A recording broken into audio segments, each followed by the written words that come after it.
I never thought I'd see the day the invincible Duke Carlix Talisto would bow before anyone, let alone beg for his life. He's a man who survived countless battlefields, yet here he is, brought to his knees by a man who has never held a sword. I can feel the trembling in my own hands as the Emperor looms over us, his presence suffocating. In the chaos and the fear, a sudden, cold realization washes over me. The Emperor smiles, a twisted expression, as he reminds me that the child I'm carrying is of Karlik's blood. He says he's changed his mind. He won't let us live, not even for the sake of an unborn heir.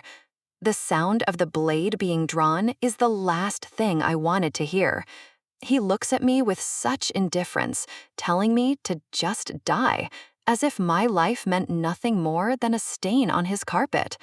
The world begins to fade, and my last scream is lost in the darkness. 10 years ago, my life felt like it was just beginning, even if it was a beginning I didn't want. I was being sent to the East District, a place known for nothing but its biting cold and isolation. This marriage wasn't a choice, it was a royal decree, a sentence I had to accept with a bowed head. The whispers followed me everywhere. They wondered if the delicate daughter of Riarte could even survive such a wasteland. The East was everything they said it was, desolate, harsh, and so far removed from the warmth of the capital. I looked out at my new home and wondered if I would ever belong here, or if I would simply wither away. On our wedding night, I waited, but the Duke was already gone, called away to fight monsters on the border. The staff didn't hide their disdain. They told me he had no time to waste on a wife he didn't want. It was supposed to be our first night together, a start to a new life, however forced. The rejection stung more than the cold wind outside. Does he truly hate me this much? I sat in that massive, empty room, still in my wedding finery, feeling like a ghost in my own house. The next morning, my mother-in-law didn't waste any time. She demanded my dowry immediately. She claimed it was for the estate, but the way she looked at me told me she just wanted to strip me of everything I had. I tried to speak up, to ask for a small portion to manage my own affairs, but my voice failed me. She looked at me with such sharp contempt, offended that I would even question her authority. I flinched and backed down. I was a duchess in name only, a guest who had overstayed her welcome from day one. The servants gossiped behind my back, mocking the abandoned duchess who couldn't even get her husband to look at her. As the months passed, the neglect took its toll. I stopped caring about my appearance, about the prestige of my title. The poverty of the East wasn't just financial, it was emotional. I was freezing from the inside out. 2 winters had passed by the time Karlax finally returned from the war. The castle was in an uproar. He had achieved the impossible, fulfilling the Emperor's brutal demands. I stood in the crowd, my heart racing. I didn't even know what my own husband looked like anymore. Then I saw him, Karlax Talisato. He looked like a god of war, covered in the dust and blood of victory. He didn't even glance toward me. His eyes were fixed forward, cold and unreachable. That night, I drank to steady my nerves. I knew what was expected of us now that he was back. The door slammed open, and for a moment, I couldn't even breathe. He sat on the edge of the bed, the silence between us heavier than any armor he had worn. I flinched when he moved.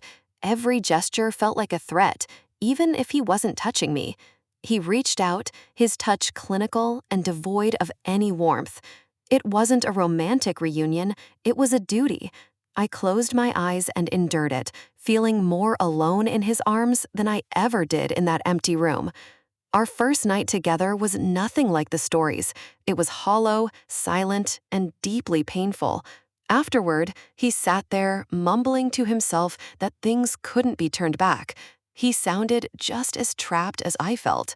I lay there under the covers, listening to his retreating footsteps, realizing my life was never going to change. But then, the sickness started, a constant, heavy nausea that I couldn't ignore. When the doctor confirmed I was pregnant, a spark of hope finally flickered in my chest.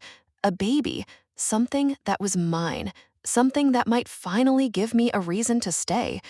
I told myself I wasn't alone anymore. I would protect this child with everything I had left. I even dared to hope that maybe, just maybe, this would change things between Carlix and me. Surely he would feel something for his own flesh and blood. He had to. The lamp flickered low the night I told him. The room felt smaller, the shadows longer. I started to speak, my voice trembling with a hope I hadn't felt in years, but he cut me off. "I never wanted a child," he said. The words were a physical blow to my heart. I looked at him, searching for any sign of a joke, any trace of softness. There was nothing. He turned away, leaving me to process the crushing weight of his rejection alone. I don't know why I expected anything else. He had been clear from the start. I was a burden, and now so was our child. Then came my last winter. The castle was under siege, flames licking at the stone walls. The Emperor's men were everywhere, their shouts of "Huzzah!" echoing through the smoke. They were here for the traitors. They were here for us. The Emperor had framed Carlix for treason. After everything he had sacrificed, this was his reward. We were dragged out like common criminals, the dignity of our titles stripped away in an instant. The Emperor sat on his throne, watching our downfall with a bored, cruel amusement. He mocked us for daring to show our faces, as if we had any choice in the matter. His eyes glowed with a sickening light. He was enjoying every second of our suffering. I tried to scream that it was a mistake, that we had no reason to commit treason, but no one listened. Then Carlix spoke. He didn't defend himself. He only said that I knew nothing of his affairs. He fell to his knees, begging the man he once served to let me live. I stared at him in shock. Why was he doing this? Why was he protecting me now? They threw us into the dungeon, the iron bars slamming shut with a finality that chilled my bones. In the dark, I finally found the courage to ask him, why did he protect me after all this time? He didn't answer at first. He just sat there, staring at the stone floor, looking more broken than I'd ever seen him. I realized then that I might have misunderstood him for 10 whole years. Was his coldness just a shield? "It was for the sake of the child," he finally whispered. His voice was thick with a regret he couldn't hide.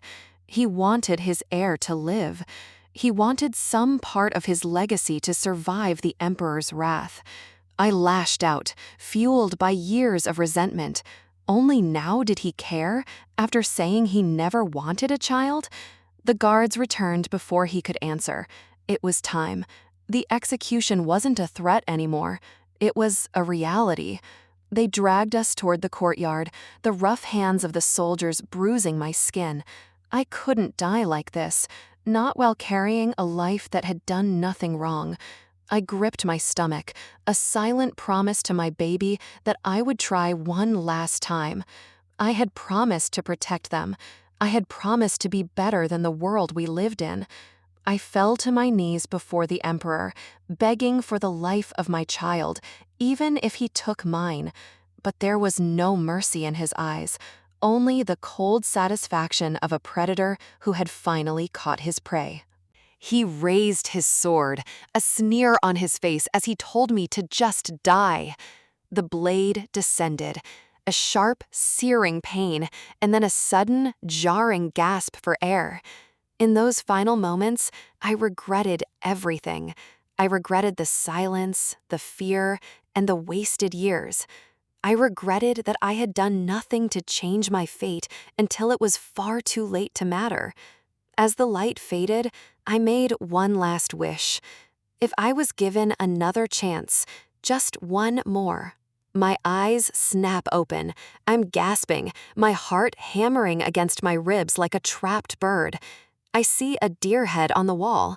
The air is warm, smelling of expensive perfume and fresh flowers. I'm in front of a mirror. Everything is bright, opulent, and terrifyingly familiar. I reach up, my fingers brushing against the fine lace of a wedding veil.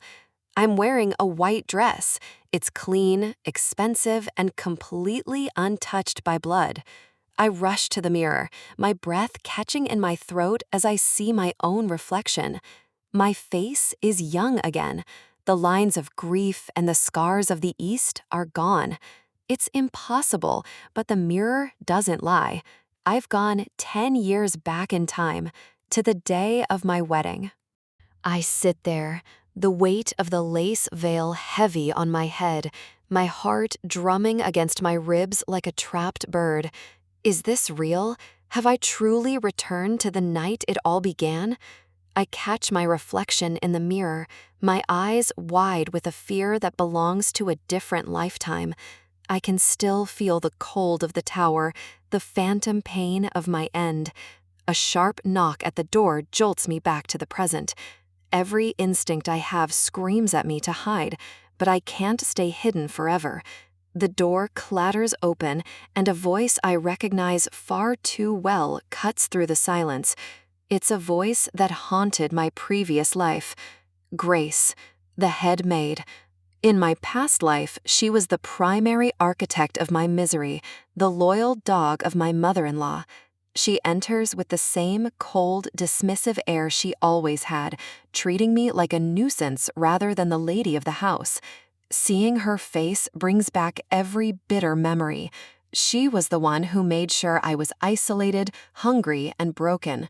She speaks with a forced politeness that barely masks her contempt, delivering orders from the Duchess Belladonna as if I'm a servant. I can't believe I'm meeting her again.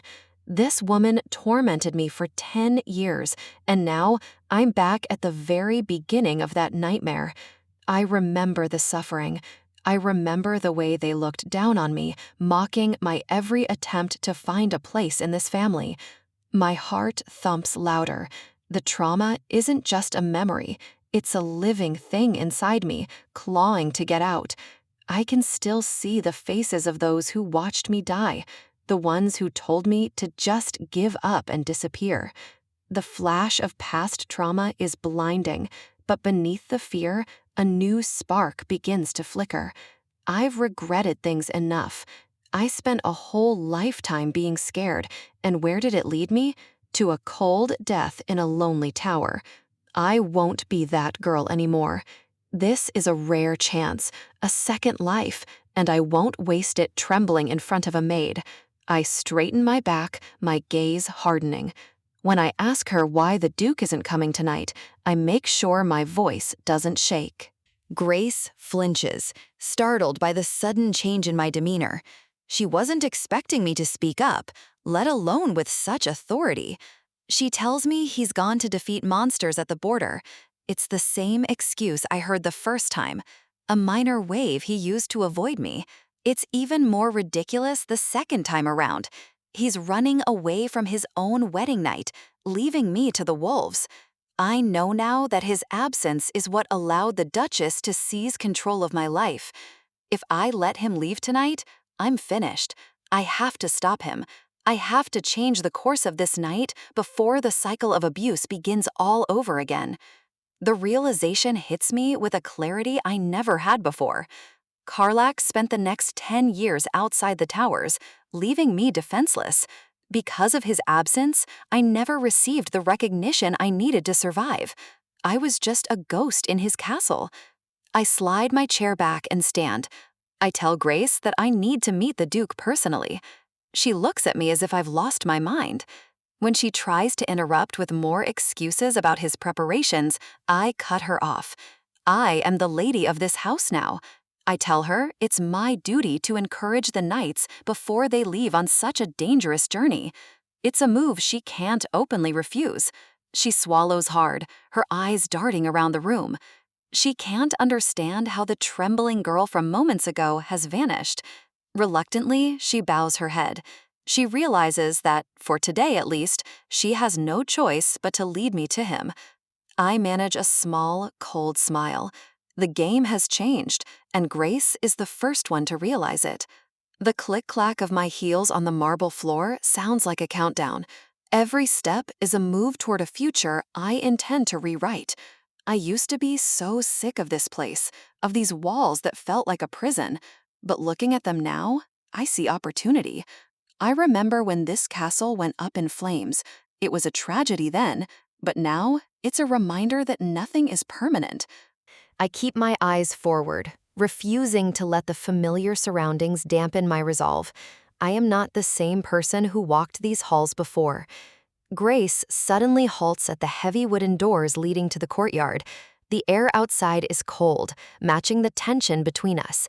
She gestures toward the gate where the knights are gathered. The sound of horses and clanking armor fills the night air. She mutters under her breath about how tactless I am. She thinks I'm making a fool of myself by chasing a man who wants to leave. The door creaks open, and I step out into the moonlight. My heart is pounding, but my hands are steady. I can't believe I'm seeing him again. Carlex. The man who was my husband, my stranger, and eventually my judge. Even if he doesn't like me, I have nothing to be afraid of. I've already faced death. His coldness is nothing in comparison. He's speaking to his men, his voice low and commanding. He hasn't noticed me yet, his focus entirely on his departure. I stand there for a moment, just watching him. The moonlight catches the silver of his uniform, making him look like a hero from a story. He glances over, his blue eyes sharp and unforgiving. The moment our eyes meet, the world seems to go silent. Is he really the same man? He looks so different in this light, before the years of war and bitterness took their toll. He's Carlex Tolstoy, my husband, and right now he looks like a man who is desperately trying to be anywhere but here. He looks way too young. I met him for the first time 2 years after our marriage in my last life, but seeing him now, he's only 24. I have to remind myself that his face is a mask. He might be young, but he's still the man who abandoned me to a life of misery. I close my eyes for a second, pushing back the wave of emotions. I can't let him see how much this is affecting me. Get it together, Amber. Nothing has changed from the past yet. He is still the same cold, distant man he always was. I walk toward him, my dress rustling against the stone. The knights watch in silence as their new Duchess approaches. I stop just a few feet away and offer a shallow bow. I tell him it's nice to meet him, my voice smooth and practiced. I introduce myself as Amber Telesto, his wife. I tell him I heard he was leaving and hurried over to send him off properly. He looks genuinely confused. The idea of me showing up to see him off clearly wasn't in his plans for the evening. Send me off? He repeats, his brow furrowing. He's searching my face for a motive, unable to believe I'm being sincere. He tells me there's no need for that, his voice as cold as the night air. He's already dismissing me, trying to end the conversation. But I don't move. I tell him it seems he was thinking of leaving the castle without even seeing his new wife. He stammers for a moment, caught off guard by my bluntness. It's the first time I've ever seen him lose his composure. The knights behind him are whispering now. They've never seen anyone talk to the Duke this way, let alone a woman they thought was a pushover. He looks flustered over such a small thing. Is it possible he's just as uncomfortable as I am? I tell myself not to be tricked. This is the man who let me rot. I have to stay focused on my goal. He remains silent, his gaze fixed on me. The air is thick with unspoken words and a decade of shared history he knows nothing about. Finally, he tells me to go ahead and say what I have to say. He's impatient, but at least he's listening. I look at him, the man who holds my future in his hands. I don't need his love, but I do need his presence. I take a deep breath and say the words that will change everything. Duke, don't go. His eyes reflect a flicker of something I never saw in my first life, genuine uncertainty. I can't let him walk away just yet, not when my entire future depends on what happens in these next few minutes. We move to a private room, the heavy silence between us a familiar ghost of our past mistakes. I sit across from the man who was once my greatest source of loneliness, determined to be more than just a shadow in his halls. My voice remains steady, even if my heart is racing. I need him to stay. I need him by my side to survive what's coming. I tell him there's no need for him to rush off to the monster wave in the East District. It's a calculated move, one he clearly doesn't expect. He flinches, caught off guard that I even know about the situation at the border. The cold Duke is finally showing a crack in his armor. I explain my research, masking the truth that my knowledge comes from the scars of a life I've already lived and lost. In my past life, being left alone on our first night was a wound that never truly healed. I won't let history repeat itself, so I make my stand. I point out that his personal presence isn't required. He has a squad of knights for a reason, and his place is here. He mumbles to himself, looking almost vulnerable. It's a side of Carlix I never knew existed in all our years together. I hold my breath, waiting for the cold dismissal I've grown so accustomed to over the years. I have to be blunt with him. I know he doesn't like me, and I know this marriage was nothing more than an obligation. We had no ceremony, and he didn't even come to our bedroom. We are strangers bound by a contract. But I deserve more than just a cold title. I deserve common courtesy. If I'm to adapt to life in this castle, I need him to stay and help me establish my place here. He hesitates, the tension in the room growing thick enough to choke on. Every second feels like an eternity. I stare him down, refusing to be the first one to blink or look away this time. I know how authoritarian the relationship between husband and wife is in the East. I've experienced the isolation firsthand. If I don't change the dynamic now, I'll never be able to change a thing in this house. My hands are trembling beneath the table, but I squeeze them tight. I need to persuade him, no matter what it takes. To my utter shock, he relents. He'll send the knights instead of going himself. I can barely contain the spark of hope in my chest. I can't believe it was actually that easy to reach him. He starts to leave, thinking our business is concluded, but I'm not finished yet. The real work starts now. There is one more crucial thing I need from him. I ask him to use formalities with me, to address me as an equal, not someone beneath him. In this conservative district, the way a husband speaks to his wife sets the tone for how the entire household views her. In my past life, his casual disregard was a signal for everyone else to treat me like a lesser being. If he speaks to me with honor, no one else in this castle will dare to look down on me again. He flinches again, the request clearly hitting a nerve he wasn't prepared for. I prepare myself for a refusal. Perhaps I push too far, too fast for a man like him. I try to hide my disappointment. I suppose this was one request he couldn't easily grant. Things here are so different from the West, and I'm realizing just how uphill this battle is going to be. He pauses, his face shadowed, as he carefully considers my words. Then he mumbles it, the words I've waited a lifetime to hear him say. He agrees to it. He's actually going to do it. My heart nearly stops in my chest. I'm stunned. He's going to grant me the respect I never had in our first marriage. Outside, the servants are already whispering, wondering what could possibly be keeping us inside for so long. One maid in particular is eager to report my supposed failure to Belladonna, the woman who truly controls this castle. The doors swing open, and the atmosphere in the courtyard changes instantly as we step out together. Carlax commands the attention of every knight and servant present. His voice rings out, announcing to the entire troop that he will not be going on the trip this time. A shocked murmur ripples through the crowd. This is completely unheard of for the Duke. He delegates the mission to his commander, choosing to stay behind for his wife. Then he turns to me, right in front of everyone. He tells me to go and get some rest, addressing me with the formal respect of a true Duchess. "I'll see you in the morning, my lady." I can see the shock and confusion on the faces of the staff.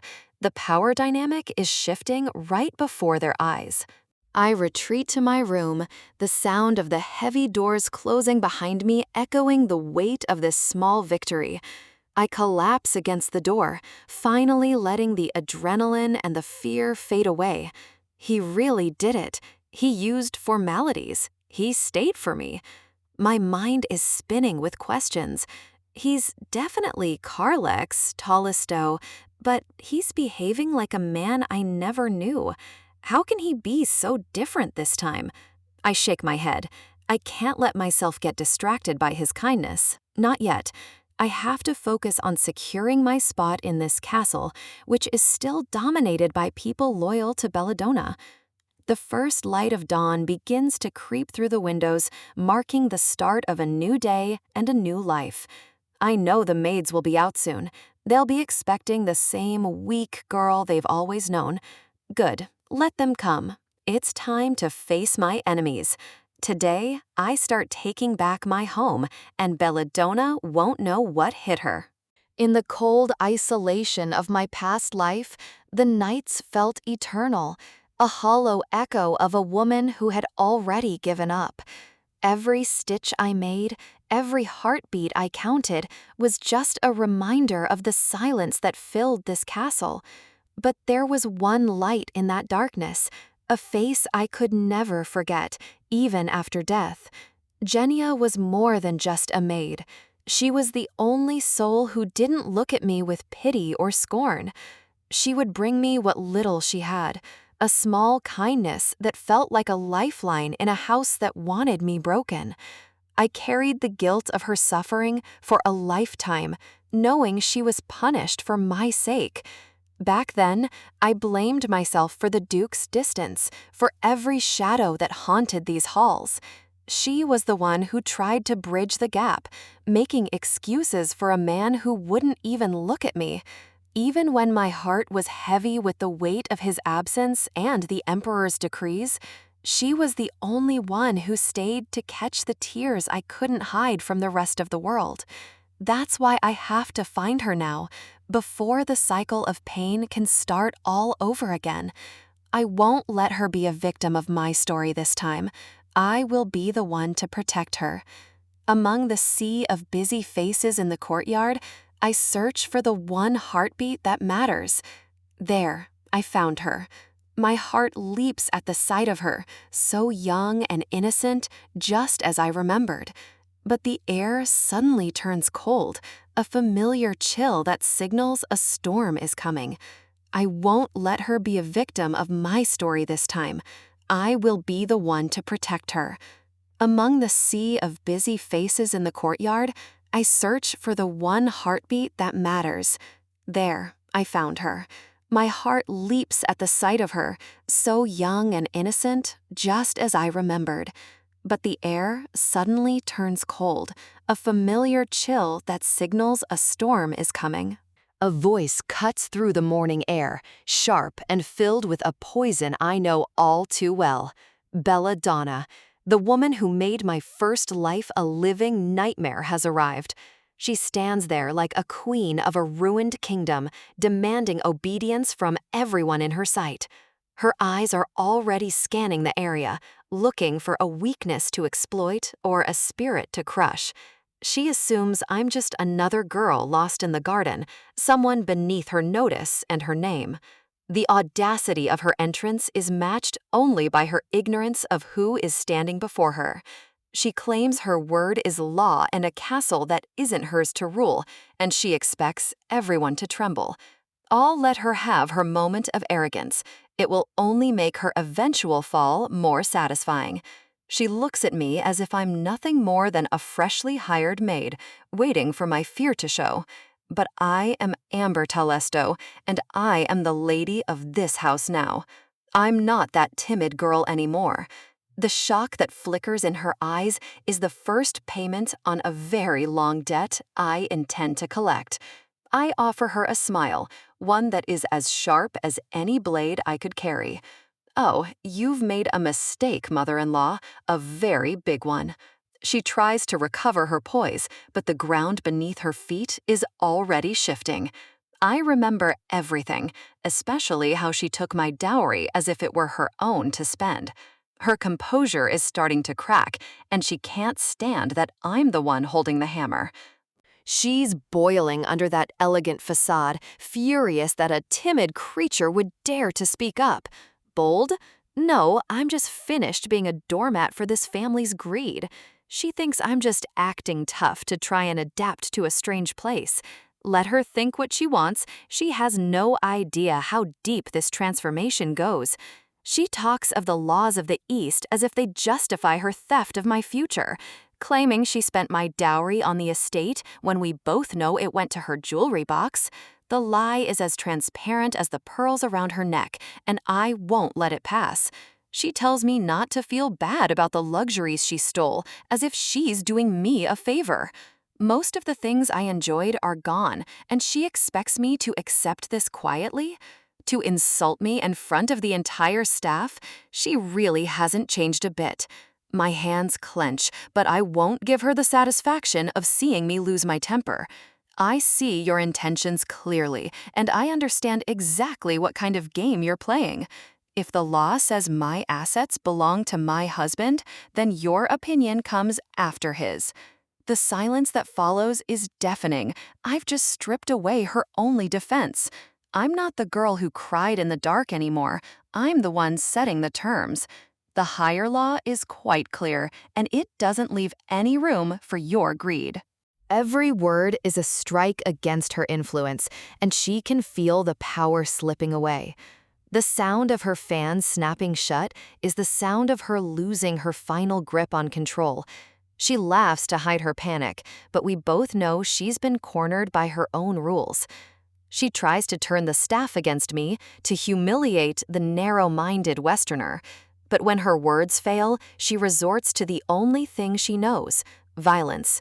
She strikes out at Genia, the easiest target in her path, just like she did before. Genia falls, and for a second, I see the past repeating itself right before my eyes. I won't let it happen. I rush to her side, shielding her from the woman who wants her broken. Belladonna's rage is a pathetic display of a dying power, and I won't move an inch. She threatens me with a whip, forgetting that I am no longer her victim. Stop.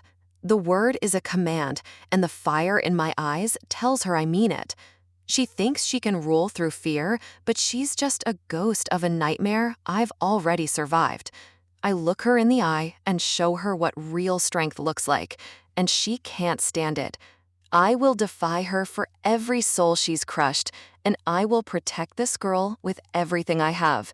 She promises I'll regret this, but her voice is trembling more than mine ever will. Then the world goes still as a long shadow falls across the courtyard stone. The one person who can end this confrontation stands before us, his presence overwhelming. Carlax is home, and he's seeing his family's true colors for the very first time. Belladonna's eyes go wide as she swings around, her fake, practiced smile barely masking the shock of seeing Carlax standing right there. Carlax doesn't waste time with pleasantries. His voice is a low, dangerous rumble as he demands to know exactly what he just walked into. Belladonna stammers, the sweat starting to bead on her forehead as she realizes her casual cruelty had an audience. She tries to play it off as a simple mother-in-law spat, a minor disagreement about a dowry that she clearly feels entitled to. Amber watches them, her hands clenched tight. The familiar sting of being belittled in her own home is still so fresh. She wonders why he had to show up now. In her past life, his presence never brought her peace, only more complications. Amber knows the history. Carlix has never gone against his father, and Belladonna was always the old Duke's favorite. She stares at him, waiting for the inevitable rebuke, waiting for him to tell her to just be quiet and obey. If he would just stay silent, it would be a mercy. Anything he says now will likely only cut her deeper. Carlix repeats the word dowry as if it's a foreign concept, his eyes narrowing on Belladonna. Belladonna tries to justify her theft, claiming the East District needed the funds and Amber simply wouldn't understand the complexity of the situation. The temperature in the garden drops as Carlix speaks. He doesn't care about the district. He cares that she laid hands on his wife's property. A visible shudder runs through Belladonna. She's never seen this side of him, this protective, icy fury. She tries to interject, to explain herself further, but he cuts her off before she can even finish his name. He makes it clear that the conversation is over. He needs to speak with his wife, and he needs to do it now. Belladonna is indignant, her face twisting as she tries to claim this is a private matter between women, a dynamic he shouldn't interfere with. She warns him not to make her a laughingstock, but her desperation is starting to show as he turns his back on her. In a move that shocks everyone present, the Duke extends his hand to Amber, his voice softening just a fraction as he asks her to rise. Belladonna is aghast. The lack of respect, the breaking of the social order she spent years building, is crumbling before her eyes. Amber is frozen. This isn't the man she remembers. This isn't how this scene played out in the world that ended. She searches his face for a sign of a trick, a hidden motive for this sudden display of chivalry. His expression remains curt and indifferent, the same mask he's always worn, which only makes his actions more confusing. As she looks at him, a memory flashes through her mind, a vision of the man he became. In the future she escaped, his face was a roadmap of trauma, covered in the jagged scars of a brutal war. In her past life, those scars were all she saw. Each one seemed to represent another layer of ice he built around his heart. She remembers the sight of his back, marred and broken, a testament to the horrors he endured on the battlefield. He was a beast back then, a man who had seen too much and felt too little, leaving her alone in the cold. But now, he is unmarred, he is whole. And for the first time, Amber realizes the war hasn't taken its toll yet. The realization pulls her back to the present. She remembers her maid, the only one who has truly been on her side. A young man approaches, offering to take the injured girl to get the medical attention she desperately needs. Carlix gives a sharp nod, directing them away. He is efficient, commanding, and still utterly unreadable. Amber watches them leave, feeling a sudden surge of vulnerability as she is left alone with her husband. She hesitates, her instincts screaming at her to run, but there is nowhere to go in this castle that he doesn't own. He turns to her, his gaze heavy. He has things to say, words that feel like they've been trapped behind his teeth for a long time. The silence in the room is suffocating as they face each other, the weight of a lifetime of misunderstandings sitting between them. Carlix reminds her that he is the owner of this castle. If she needs something, if she is being wronged, she should be telling him. Amber sighs, the irony of his request almost too much to bear. Tell him her requests, as if he would ever listen. She tells him plainly that she could never make a request of him. The trust is simply not there, and his flinch shows he knows why. He looks genuinely perplexed, as if he can't fathom why his own wife would treat him like a stranger. Amber reminds herself that this version of Carlix doesn't know about their history. He doesn't know the years of neglect he's already given her. He shifts the subject, stating firmly that he will ensure her entire dowry is returned to her immediately. Amber is stunned. She didn't think he would actually take a side, let alone hers, against his own family's interests. He hesitates, adding that it would be difficult for her to live in the East without her own funds, his voice sounding almost concerned. The disbelief is written all over Amber's face. She can't reconcile this man with the one who let her wither away in silence. A wave of bitterness washes over her. She assumes he thinks she's just like Belladonna, obsessed with luxuries and status symbols. She stands up abruptly, the conversation over as far as she's concerned. She has to get away before she says something she'll regret. Carlix tries to stop her, asking how the maid got hurt, but Amber is already halfway to the door. Her response is short and cold. She won't give him the satisfaction of her vulnerability, not today and maybe not ever. He reaches out as she turns to leave, his hand hanging in the air as she walks away without looking back. The door slams shut, a final, punctuating sound that leaves the Duke alone in the silence of his own grand room. He listens to the sound of her footsteps fading down the hall, each click of her heels sounding like a rejection. Carlix collapses into his chair with a heavy sigh, the weight of his own failure pressing down on his shoulders. He had gone looking for her because she missed breakfast, a small gesture of care that went completely unnoticed. Her words haunt him. She doesn't trust him, and he has no idea how to bridge the canyon that has opened up between them.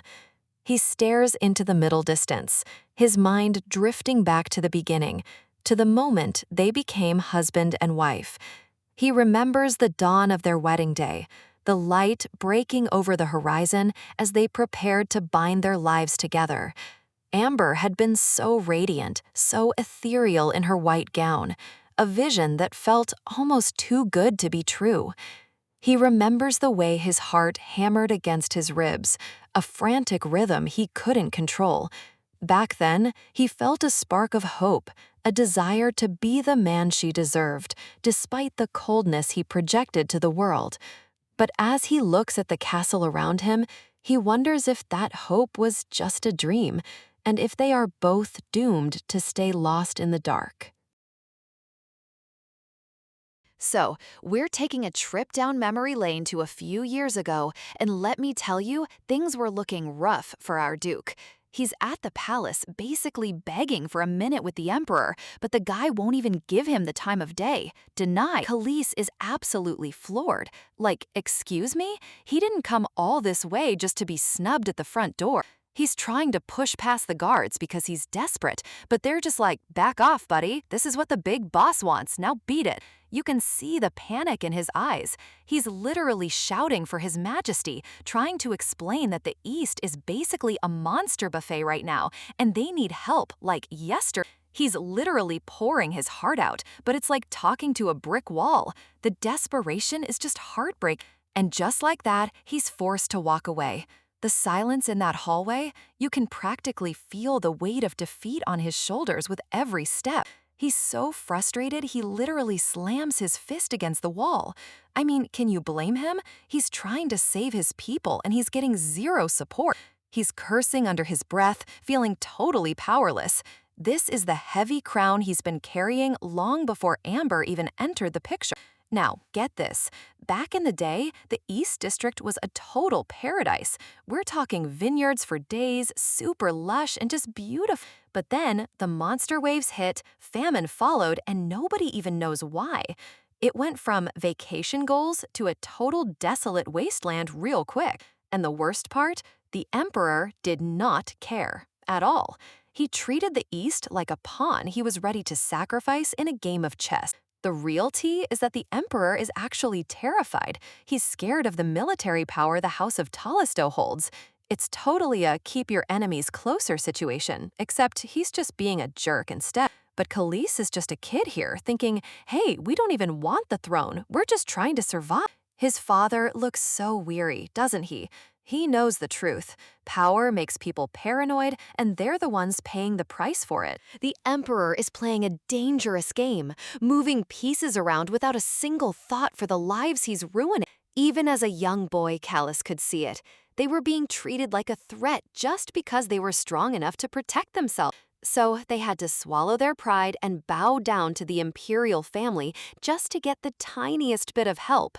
It's honestly so degrading. Callus is just standing there, wondering how much longer they have to live like this.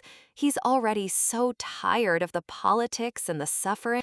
Looking out at the cracked, dry earth, it's like he's looking at his own future, just empty and hopeless. He's convinced they're just waiting for complete defeat. Talk about a dark headspace to be in. But then a breeze blows through, carrying the scent of flowers, and everything changes. Spring has arrived, and for a second, the gloom lifts. He hears laughter nearby and turns to see what's going on. And there she is, Lady Amber, right in the middle of a garden, looking like a literal dream. Everyone is fawning over her because she's just that stunning. Callus is just frozen. He can't even look away. It's like he's seeing color for the first time in his life. She's so bright and happy, surrounded by flowers that match her hair. She's the complete opposite of the dusty, gray world he's used to. His heart starts doing that thump-thump thing. He's totally smitten, and he doesn't even know her name yet. I mean, look at her. She's glowing. It's like a scene straight out of a romance novel, and Callus is the main lead who just got hit by lightning. He's watching her from the balcony, totally mesmerized. He's never seen anything so pretty in his entire life. Then he hears the gossip. Is that Amber Riarte, the rich merchant's daughter? The commoners are all buzzing about her family's insane wealth. Callus listens to them talk, and you can see the realization hitting him. She's not just beautiful, she's powerful in a way he isn't. He turns away, thinking she's from a completely different world, like she's the sun and he's just a shadow in the east. Flash forward to winter, and things have taken a major turn. The castle is covered in snow, and the mood is just as cold. Callus is looking at a document, and he can't believe his eyes. His marriage partner is Amber Riarte, the girl from the garden? He's totally shook. He never thought their paths would actually cross like this. He's stressing out, wondering what the Emperor is thinking. Is this a gift or some kind of weird trap? But more importantly, he's worried he can't provide for her. He's looking at his empty coffers, thinking he can't even afford the lace on her dress. The struggle is real. And then the day comes. The carriage pulls up, and the clunk of the wheels sounds like a countdown to his doom. Amber steps out, and she looks so nervous. She's clutching her chest, looking around at this cold, strange place. My poor girl is terrified. Callus is just standing there, gulping. He wants to say something, but he's so intimidated by her elegance and his own lack of resources. She glances at him, then quickly turns away. The awkwardness, it is off the charts. They're both just two strangers forced into a marriage they don't understand. He decides right then that he has to go to battle. He thinks if he can just get some monster cores to sell, he can actually support her and keep her in the lifestyle she's used to. He's literally clenching his fist, feeling so guilty that she has to live off her own dowry. His pride is taking a major hit here. He's walking away again, staring into the dark, wondering if he'll ever truly be able to take care of her. He feels like a failure before they've even started. Back in the present, he's still beating himself up. He thinks Amber hates him, and honestly, he hates himself for how he's handled everything. Major facepalm moment, Duke. Meanwhile, Amber is being a total saint. She's checking on Jenya, the maid who got hurt, and the doctor says she'll be fine after some rest. Phew! Amber is so relieved she lets out a huge sigh. You can see how much she actually cares about the people working for her. She's even helping out with the chores, wringing out towels like a pro. She's not just a pretty face, she's getting her hands dirty. She asks Jenya to look up, and the poor girl is so startled. She's not used to a noble being this attentive. Jenya is literally shaking, asking why Amber is being so nice to a lowly person. It's so sad that she thinks so little of herself, but Amber just gives her the sweetest smile and says, "You protected me. How could I not be thankful?" Ah, my heart. She's insisting on showing her gratitude, but Jenya is still totally flustered and mumbling. It's honestly the cutest interaction. Jenya and the other maids are bowing like crazy, calling her Little Mistress. They are officially obsessed with her kindness. But Amber is feeling a bit down. She's thinking about how she's only the Little Mistress and doesn't have the full influence yet because of Belladonna. It's disheartening, but she's not giving up. She's just quietly fiddling with her cloth, thinking about her place in this castle. She wants to do more, but it's an uphill battle. Jenya speaks up again, looking all nervous. She's about to drop some truth on Amber, and you can tell she's overstepping her boundaries, but she just has to say it. She tells Amber that she actually likes that she's from the West. Amber is like, wait, what? Really? She's totally confused. Why would being from the West, the place everyone in the East seems to resent, be a good thing? Jenya explains that it's not just her. All the laundry maids were hoping the Duke's wife would be from a foreign land. They were all rooting for her. Amber is leaning in, totally intrigued now. She's like, okay, spill the tea. Why were you all hoping for someone like me? Jenya's heart is racing. You can practically hear the thump-thump from here. She's about to say something big. She looks at Amber with so much hope in her eyes and says, they thought if someone came from the West, they might actually be able to change the Duke's castle. Amber is stunned. She didn't realize she was the beacon of hope everyone was waiting for. This is the moment she realizes she has a real purpose here, real mission. Duchess Belladonna is basically the queen of this castle, and let's be real, absolutely nothing happens in the East without her knowing about it. She's got her eyes everywhere. Poor Jenya is visibly shaking. Just the mention of the Duchess is enough to make anyone in this place want to curl up and hide. Our girl is starting to realize that the Duchess isn't exactly winning any popularity contests. She's not someone people follow out of loyalty. It's all fear. But the real question is, why is Jenya choosing this exact moment to spill all this to her? There's definitely something more going on. Then, out of nowhere, Jenya literally drops to the floor. She's begging to be taken under her wing. Talk about a dramatic plea for help. She actually believes that our girl is the only one who can change the destiny of this entire castle. No pressure, right? It hits her hard. She can feel her heart thumping because this is the first time someone has truly looked at her with hope. She knows it's because she's acting completely different than she did in her past life. She's finally standing her ground. In her past life, she was just a shadow of herself, crying alone while everything around her crumbled. But that version of her is officially dead and buried. She reaches out and tells Jenya to stand up. This isn't just a mistress and a maid anymore. This is the start of a real alliance. Jenya is practically in tears. You can tell she's been waiting so long for someone to finally give her a chance. That smile says it all. She's determined to protect the people who believe in her this time around. She helps Jenya up, promising herself that she will definitely succeed. Failure is not an option in this life. The sun is out and the sky is clear, but we all know that in this castle, the weather is the only thing that's predictable. First things first, she needs to fuel up. You can't plot a revolution or handle a moody duke on an empty stomach.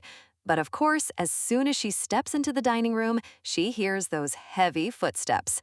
She knows exactly who it is. It's Carlix! And honestly, he looks just as caught off guard as she does. The tension in the air is thick enough to cut with a butter knife. She's totally confused. Since when does he eat his meals here? This is definitely a change from the usual routine. She can't help but wonder why they keep crossing paths so often lately. It's like the universe is forcing them into the same room. Then the food starts arriving and oh my god, it looks incredible. The rattle of the plates is like music to her ears. But then she notices more servants coming in and more. Wait, how much food did they actually prepare? She's staring at this absolute feast like, is there a secret party I wasn't invited to? This is way too much for just 2 people. The chef is all smiles, saying he prepared a perfect luncheon. But Carlix looks like he wants to disappear. He specifically asked to eat alone. The chef is sweating bullets now, explaining that since the Duke asked for special care, he naturally assumed they were dining together. Carlix is giving him the ultimate death glare. The staff is literally scampering away to avoid the fallout. When the Duke is annoyed, you do not want to be in the splash zone. So now she's sitting there looking at this massive spread, wondering if this whole feast was actually meant just for her. Carlix is trying so hard to act like everything is normal, but the awkward silence is deafening. This is definitely more than just married couple duty. She takes a bite, and her eyes practically light up. It's delicious. Maybe this awkward lunch isn't so bad after all. She's just happily munching away, totally lost in the flavors, while Carlix watches her with that unreadable expression of his. Is he actually softening up? He looks almost peaceful watching her eat. It's a total 180 from his usual cold self. Plate cleared. She did not leave a single crumb. When she says she's hungry, she really means it. She is beyond satisfied. Even in her past life, she never experienced this kind of luxury in the East. She's feeling pretty spoiled right now. She steals a quick glance at him. He definitely went through all this trouble on purpose, didn't he? He's trying in his own weird way. He's just sitting there with his wine, looking all brooding and handsome. It's like he's waiting for her to say something. She finally decides to break the ice. She can't just sit there in silence after he provided such an insane meal. She acknowledges the extra care he put into this. It's a small step, but it feels like a huge breakthrough for them. And all he says is a simple, "Thank you." Seriously? That's all we get after all that drama with the chef? She's just staring at him like, are you for real right now? The man is a total mystery. The silence is back, and it's getting embarrassing. She's overthinking every second of this. Her heart starts doing that annoying thumping thing again. Why is he making her feel so flustered just by sitting there? Wait, is he blushing? Oh my God, the cold Duke is actually turning red. This is the highlight of my day. He starts chugging his wine like he's trying to drown his embarrassment. He is definitely not as cool as he tries to act. Now he's coughing and sputtering. She's genuinely worried he's going to choke. Someone get this man some water.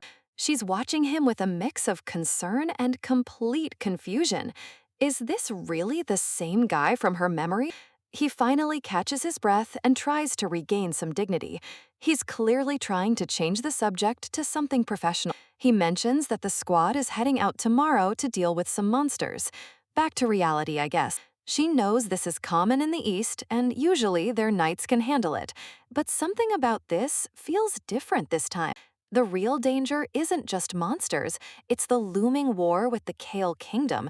That's the real storm on the horizon. In her past, that war was the beginning of the end. It was the moment the House of Callisto started its tragic fall from grace. They were forced into it by an imperial decree they couldn't ignore. It was a trap they didn't see coming until it was too late. If they want to survive the aftermath this time, they have to become stronger. They can't just wait for the disaster to happen. She offers to help, but he immediately shuts her down.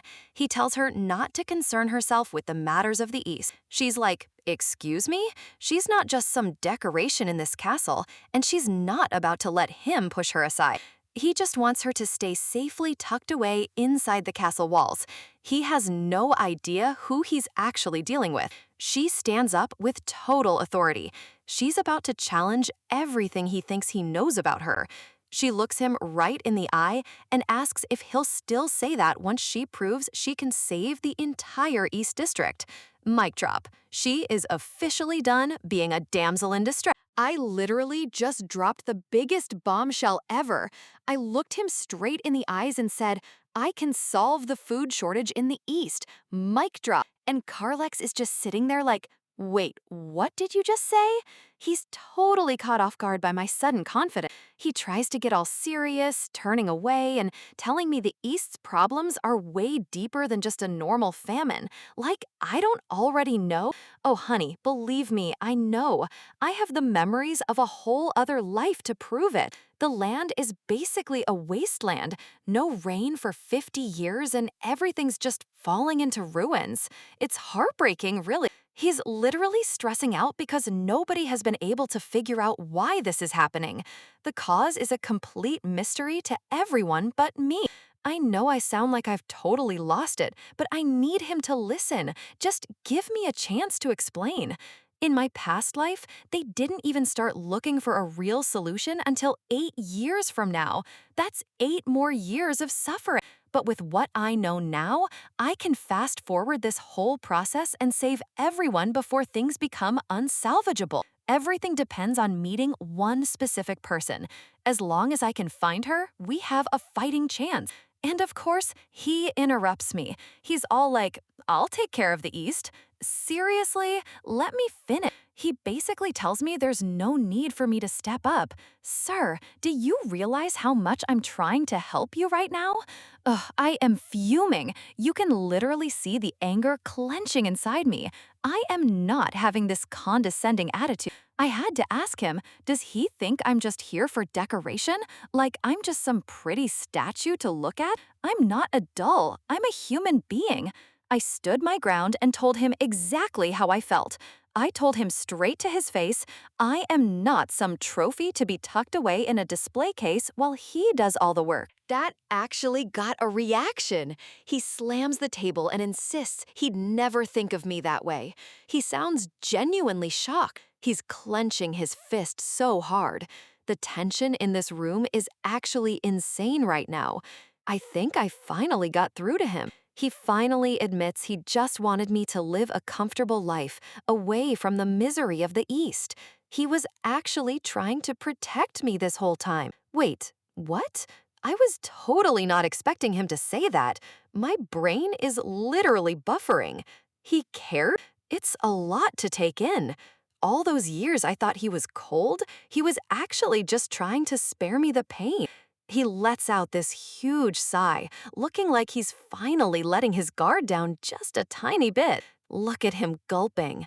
My cold husband is actually feeling things. He's visibly nervous now. I had to remind him, I'm here as the Duchess of Telesto.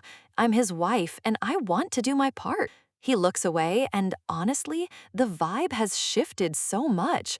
The ice is starting to melt, and it's getting floral. So I ask him again, a bit softer this time.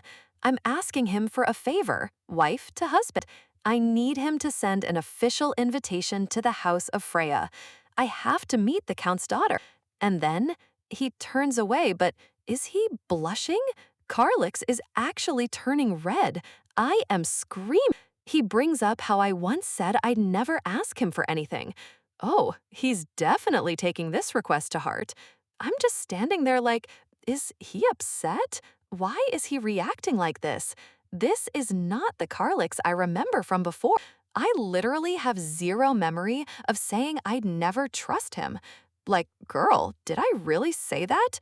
My past life trauma is real. The silence is so loud. We're just staring at each other across this giant empty table. He finally facepalms and tells me to just forget he said anything. Talk about a major mood swing. He agrees. He says he'll be more than happy to write the invitation. That's a huge win for me. But he's still curious. He wants to know what business I could possibly have with Count Freya's daughter. I can't help but grin. I'm finally getting exactly what I need to start my plan. I told him she's the most important clue to solving the famine. I have to keep some secrets for now, though. Wait, his heart is going thump thump? Is he falling for me right now?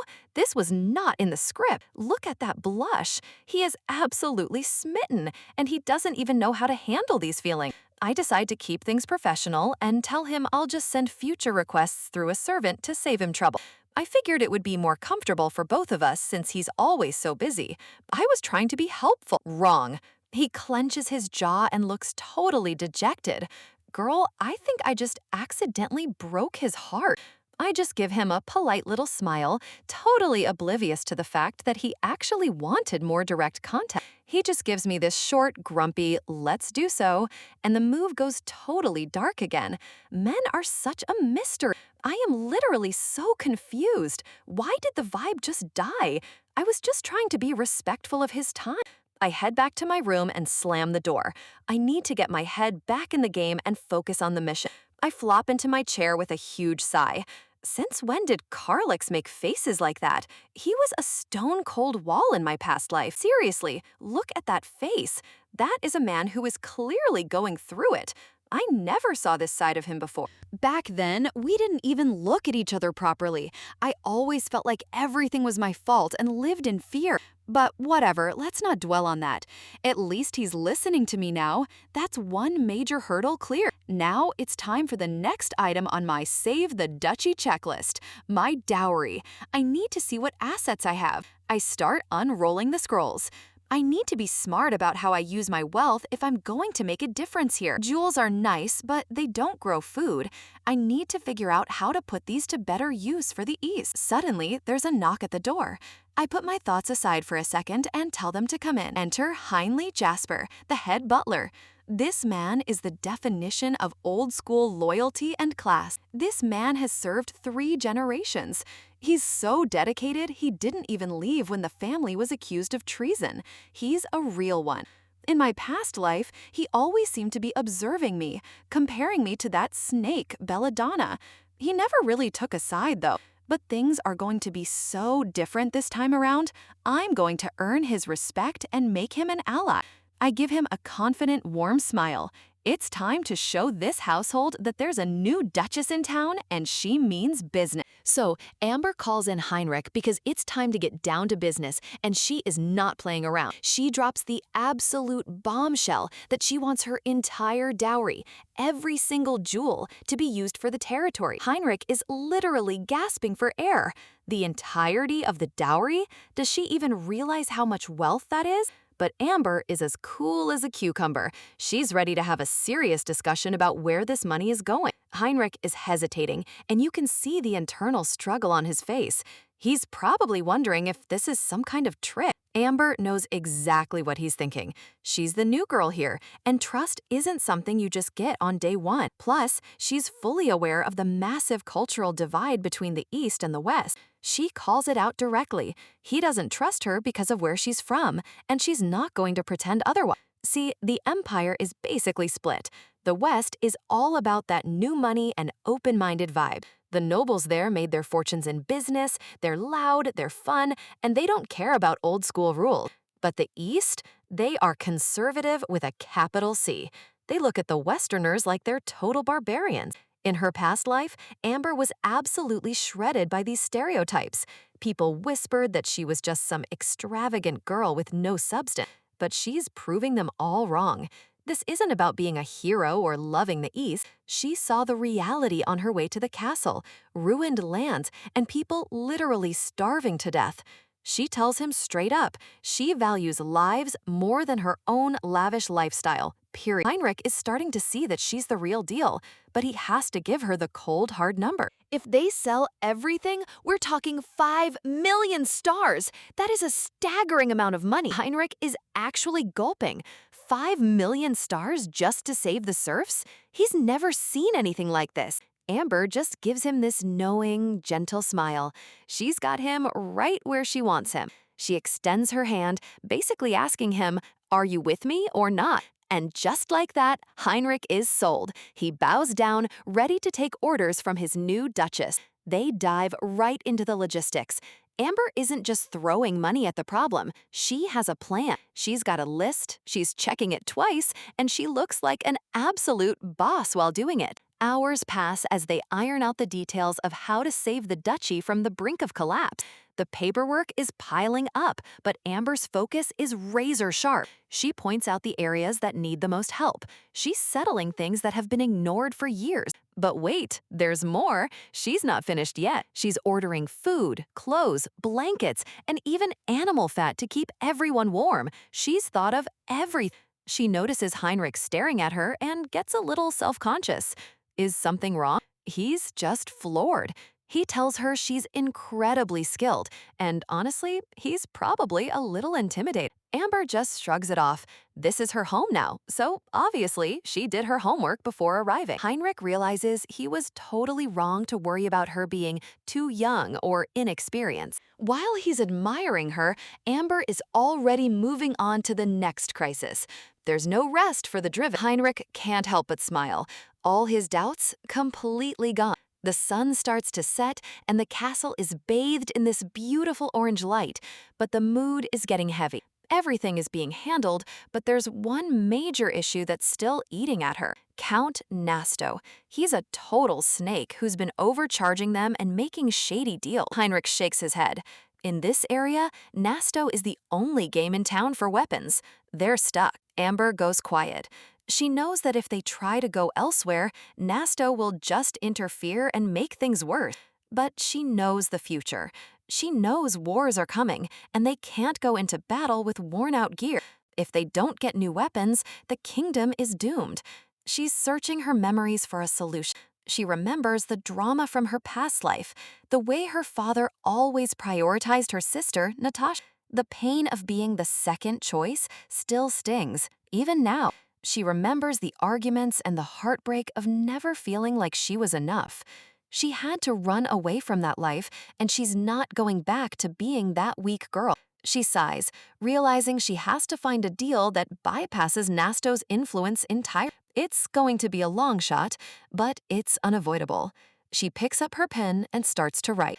The sound of her pen scratching against the paper fills the room late into the night. She's determined to save this place. Finally, the moon is high over the castle and the day's work is done. Amber is absolutely exhausted. She's walking to her room, just dreaming of her bed. She's reflecting on how crazy it is to be back in time, but the reality of the work ahead is really hitting her. Suddenly, a cold breeze hits her. Why on earth is her window open? She looks over at the balcony, and there's a shadow sitting there in the moonlight. Her heart skips a beat. She wasn't expecting anyone to be in her room at this hour. The curtains flutter, revealing the man sitting on the ledge, looking like a total brooding main character. It's the Duke. Khalees is just hanging out on her balcony in his shirt? Amber is stunned. What is he doing here? The door clicks shut and the tension in this room is already off the charts. You can just feel the drama brewing in the air tonight. Amber literally flinches as Calix walks toward her. I mean, can you blame her? The man is walking around looking like a whole snack, but with the coldest vibes ever. He doesn't even say hello, he just grabs the candle right out of her hand. Okay, rude, but also, why is he being so assertive all of a sudden? He sets it down and they just stand there in the dim light. It is so awkward, I can barely breathe. Someone say something, please. Then he drops the bomb.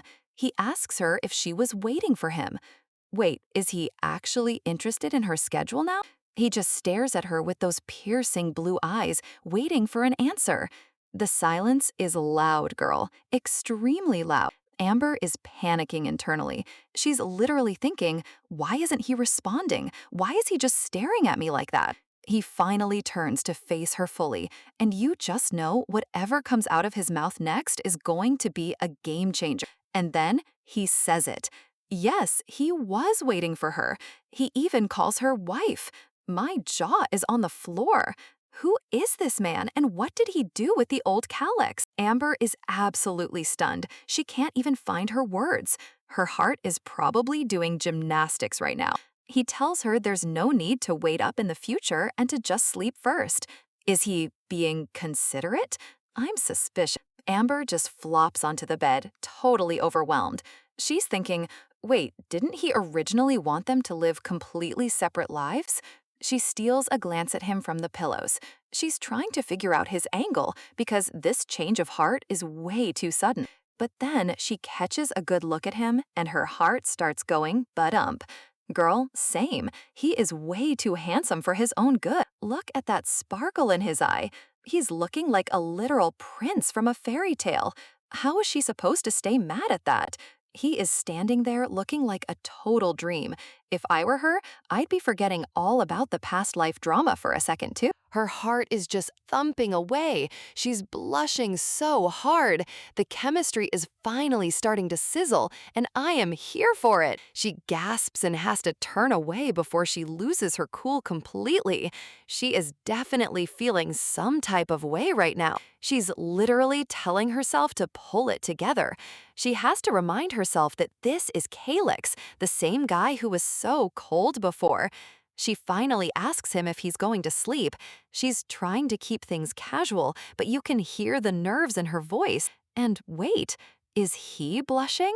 He starts stuttering out a response. The big bad Duke is actually flustered. Amber remembers him saying he didn't want to share a bed. She's thinking, okay, I get it. The rejection is still on the table. She stands up and grabs her pillow, ready to head to the sofa. She's like, fine, if you don't want me here, I'm out. But he looks so confused. He calls out to her like he wasn't expecting her to actually leave. Talk about mixed signal. She drops her stuff on the small sofa with a thud. She is officially moving out of the big bed for the night. She curls up and just says, good night. She is shutting it down. If he wants distance, she's giving it to him. Amber lies there thinking about how this isn't their first night together, but in this life, everything feels so brand new. Then a thought hits her. She stops mid-thought and her eyes go wide. She just realized something huge. She realizes that for this version of Calyx, this is actually his first time in a situation like this. He's a total beginner. Look at him. He is blushing so hard he might actually combust. He is way more innocent than she realized. Amber decides to take charge. She asks him to sit down for a moment so they can actually talk like adults. He sits down, but he is so stiff he looks like a statue. The man is absolutely terrified of her right now. He lets out a huge sigh and stays totally tense. He is clearly not used to being this close to a woman, especially his wife. She tells him to just relax. She says they don't have to do anything difficult. She's trying to put him at ease, but he looks even more confused. She explains that if they just act the part tomorrow morning, everyone else will get the right idea. It's all about the optics, honey. She's basically telling him it's just a formality. She really just friend-zoned her own husband in the middle of their bedroom. Calyx's hand slides against the seat. He is definitely not liking where this conversation is going. You can see the frustration. Then he hits her with a question of his own. How does she know he doesn't want to sleep with her? Oh, he's challenging her now. Amber hesitates. She can't exactly tell him she knows because of her past life. She's backed into a corner here. She remembers how he literally went to war just to get away from her before. Those memories still sting. She tells him that, judging by the situation, it's obvious. And then she adds that she doesn't like it either. Ouch, that's gotta hurt. Calyx looks completely crushed. He literally says, I don't like it either. Wait, does he mean he does want to be with her? Amber stays firm, though. She's not letting him wiggle his way out of this without some serious explanation. He clenches his hand and asks the most heartbreaking question ever. Wife, do you not like me? My heart just broke for him. Amber just stares at him. This is the moment of truth. Is she going to be honest or keep her guard up? She gives a tiny nod and says, that's why. She is sticking to her guns. She is not making this easy for him. They just sit there in the silence. The gap between them on those chairs feels like a whole ocean right now. She stands up and ends the talk. She's like, okay, since we're done, I'm taking the bed because I'm tired. Queen energy. She climbs into the big bed and gets settled. She is done with the drama for one night and just wants some sleep. She pulls the covers all the way up, creating a literal wall between her and the rest of the room. As she lies there, she reminds herself of her mission. She's determined to protect the East and everyone living there this time around. She thinks about the future and the people she's responsible for. She's got a lot on her plate, and she can't let Calyx distract her. But most of all, she thinks about her child. She wants to see that child again more than anything in the world. She knows that in order to do that, she has to have a relationship with Calix, but it's just so complicated. She closes her eyes, trying to think everything through. She needs a solid plan if she's going to survive this marriage again. Finally, she starts to drift off. She's thinking that at the end of the day, a comfortable bed really is the best thing ever. Suddenly, there are footsteps. Someone is moving around in the dark. Is he actually coming over? Calix quietly climbs into the bed beside her. He's being so careful not to wake her up. Look at him. He's actually staying. Amber is fast asleep, totally unaware that her husband is inches away from her. She is out like a light. He just watches her sleep with the saddest, most longing look in his eyes. He is completely whipped, and he knows it. He lets out a heavy sigh and wonders if she only finds peace once she's away from him. This man is going through it, y'all. The sun rises over the Thelesto estate, but the warmth of the morning doesn't reach the heavy weight in my chest. Today is the day they leave for war. I wake up to a room that feels far too large and far too empty. In my past life, this coldness was all I knew, but this time, it's different. A yawn escapes me as I struggle to shake off the lingering exhaustion of a restless night. My mind is already miles away, on the battlefield where so many will fall. The sheets beside me are cold. Calix is already gone. Did he leave without even a word of goodbye? The thought sends a sharp, familiar sting through my heart. I force myself out of bed, stretching the tension from my limbs. I can't afford to be weak or sentimental. Not today. I need to find him. I need to see the men who are about to march toward their graves. I find him standing by the window, his back to me. He looks like a statue, carved from duty and stone. "Duke?" I call out softly, my voice barely a whisper in the vast, silent room. He turns, and for a fleeting second, the harsh lines of his face soften. He looks surprised to see me. His eyes, usually as cold as the northern sea, seem to search mine for an answer to a question he hasn't asked yet. He notes that I'm up early. I tell him the truth. I wanted to see the nights off. I wanted to be there before the world falls apart again. He simply nods, his expression returning to that unreadable mask of stoicism. It's like trying to talk to a fortress. He tells me he'll be waiting at the training grounds. His steps are purposeful, echoing with the weight of the command he carries. I watch the door close behind him, the silence rushing back in to fill the space he left. He looks flawless, even at this hour, as if the burden of war is nothing more than a well-fitted cloak. Was he dressed like that all night? He doesn't look like a man who slept. He looks like a man prepared for an end. Outside, the sky is a mocking, perfect blue. It's a beautiful day for a tragedy. At the training grounds, the air is thick with the scent of horses and oiled leather.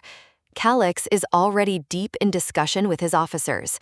I approach them, my presence causing a ripple of hushed whispers among the ranks. They aren't used to a Duchess who cares about the soldiers. I ask if they are leaving soon, trying to keep my voice steady. I want them to see a leader, not a grieving widow in waiting. Calix looks at me, and I see a flicker of something. Is it guilt? Or perhaps just the realization that I am no longer the passive girl he once ignored. A young knight interrupts, his face bright with a smile that feels far too innocent for the journey ahead. He thanks me for my help with Genya. It was a small gesture, but to these men, any kindness from the highborn is a rare treasure. He introduces himself as Dennis Bertrand. I thank him, but my heart aches knowing how many names like his I'll eventually have to cross off a list. Calix's eyes narrow as he watches our exchange. The possessive tension radiating from him is almost palpable. He places a hand on Dennis's shoulder, a gesture that looks like camaraderie but feels like a warning. He calls the knight's name, pulling his attention back to the duty at hand. Dennis laughs it off, suddenly remembering urgent business. The mood shifts back to the grim reality of the departure. Everything is ready. The word travels through the yard like a cold wind. Calix gestures for me to follow. "This way," he says, leading me toward the front of the formation. I walk beside him, the rhythmic tap of our boots on the stone, the only sound in the sudden, expectant silence of the nights. I look out at them, and for a moment, the world blurs. I don't see soldiers, I see ghosts. The Telesto Knights, the pride of the East, and the primary victims of the Kale War. In my previous life, most of these men died protecting Calix. They never saw their families again. They were buried in nameless graves under a gray sky. I clench my hands into fists. Their lives are in my hands now. I won't let history repeat itself. I won't let them be discarded like broken toys. "Calix," I say, my voice gaining a strength I didn't know I possessed. I ask for his permission to speak to the knights. He looks startled, but he doesn't refuse me. I step forward, my heels clicking against the cobbles. Every eye is on me, some skeptical, some curious, others merely tired. In the shadows, the former Duchess watches with a sneer, expecting me to embarrass myself with empty platitudes. She thinks I'm just playing a role. She thinks I'm a child playing at being a ruler. I ignore her venomous gaze. I am Amber Thalstow, and I have a message for the men who are about to bleed for this land. I tell them I know they are busy and that I won't waste their time with long speeches. I can see them glancing at one another, surprised by my directness. There is a stir in the ranks. They expected a lecture on glory. They are getting something else entirely. The commanders look on, their faces etched with the cynicism of long service. They wonder what this precious miss from the West could possibly have to say to them. I take a deep breath, the cold morning air filling my lungs. This is for them, and for the future I'm trying to build. I tell them honestly that I won't say thank you. Not yet. How could I when I've barely been here? I haven't earned the right to thank them for their lives. Gratitude without action is just an insult to their sacrifice. Instead, I offer them a promise, a contract between a duchess and her defenders. I promise them that while they are gone, I will do my absolute best to take care of the East. I will protect their homes as they protect our borders. I tell them to let go of their worries. Their wives, their children, their lands, they will be safe under my watch. "Come back after completing your duty," I say, a smile finally touching my lips. Just come back. The silence that follows is deafening. Even the most hardened commanders look stunned by the weight of my words. Calix stands behind me, his gaze fixed on my back. I can feel his eyes, heavy with a new kind of intensity. He exhales slowly, a faint blush creeping onto his cheeks. For the first time, he isn't just looking at his duchess, he's looking at me. Then, a single pair of hands begins to clap. It's the commander, his scarred face breaking into a look of genuine respect. The sound spreads like wildfire. Soon, the entire yard is roaring with applause. I've reached them. I've given them a reason to fight for more than just a crown. But not everyone is celebrating. The sound of a door slamming shut echoes my triumph with a threat of its own. The former duchess is trembling with rage, her hands gripping her fan so hard I expect it to snap. She can't stand to see me succeed. She mutters about teaching me a lesson, her eyes burning with a promise of violence. She thinks a whip will put me in my place, but she has no idea how far I've already moved beyond her reach. The horses whinny as the final preparations are made. The moment of departure is finally here. I seek out Sir Zate, the commander of the knights. I have one last thing to ensure before they ride out. He looks down at me, his expression wary but no longer dismissive. He asks what business I have with him. I speak to him privately, making sure the logistics of my promise are understood. I won't let my words be empty. Behind us, Calix watches every movement, his brooding silence filled with a growing conflict. He doesn't say anything, but his eyes tell the story. He's starting to realize that the woman he married isn't a burden to be carried, but the only one who can help him carry the world. I have to move carefully. Every alliance I build now is a shield against the tragedy I've already lived through once. Sir Jayat is a man of honor, but even he looks at me with a mixture of confusion and newfound respect. He wonders why I'm looking for something so specific, something that seems far beyond the concerns of a duchess. I can't reveal the full truth yet, but having the Duke's official backing makes my request impossible to ignore. I ask him if it's too much to ask, playing the part of the concerned wife while my mind is miles ahead. My promise is simple. I will protect the East. I will fix the mistakes of the past while the men are away at war. For a moment, I see a flicker of something in his eyes, actual belief. He admits he was surprised, but he doesn't pull away. The seeds of loyalty are finally being sown. A simple smile and a thank you are all it takes to seal the deal. I'm learning that soft power is often more effective than any decree. But I can feel eyes on me from the shadows. Calix is watching, his silence heavier than any reprimand. He turns away sharply, but the tension between us remains, thick and suffocating.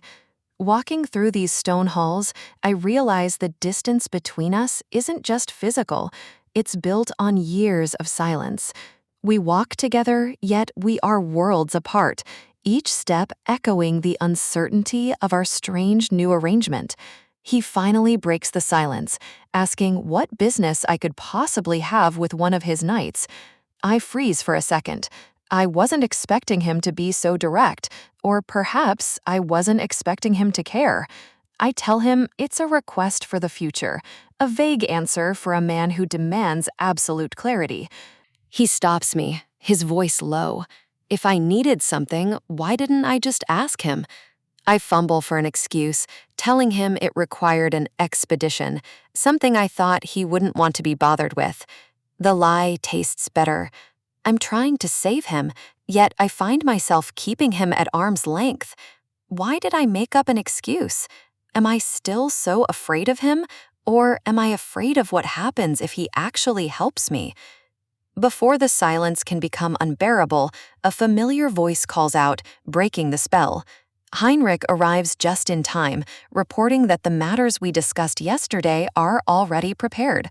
He pauses, noticing the heavy atmosphere hanging over us like a storm cloud.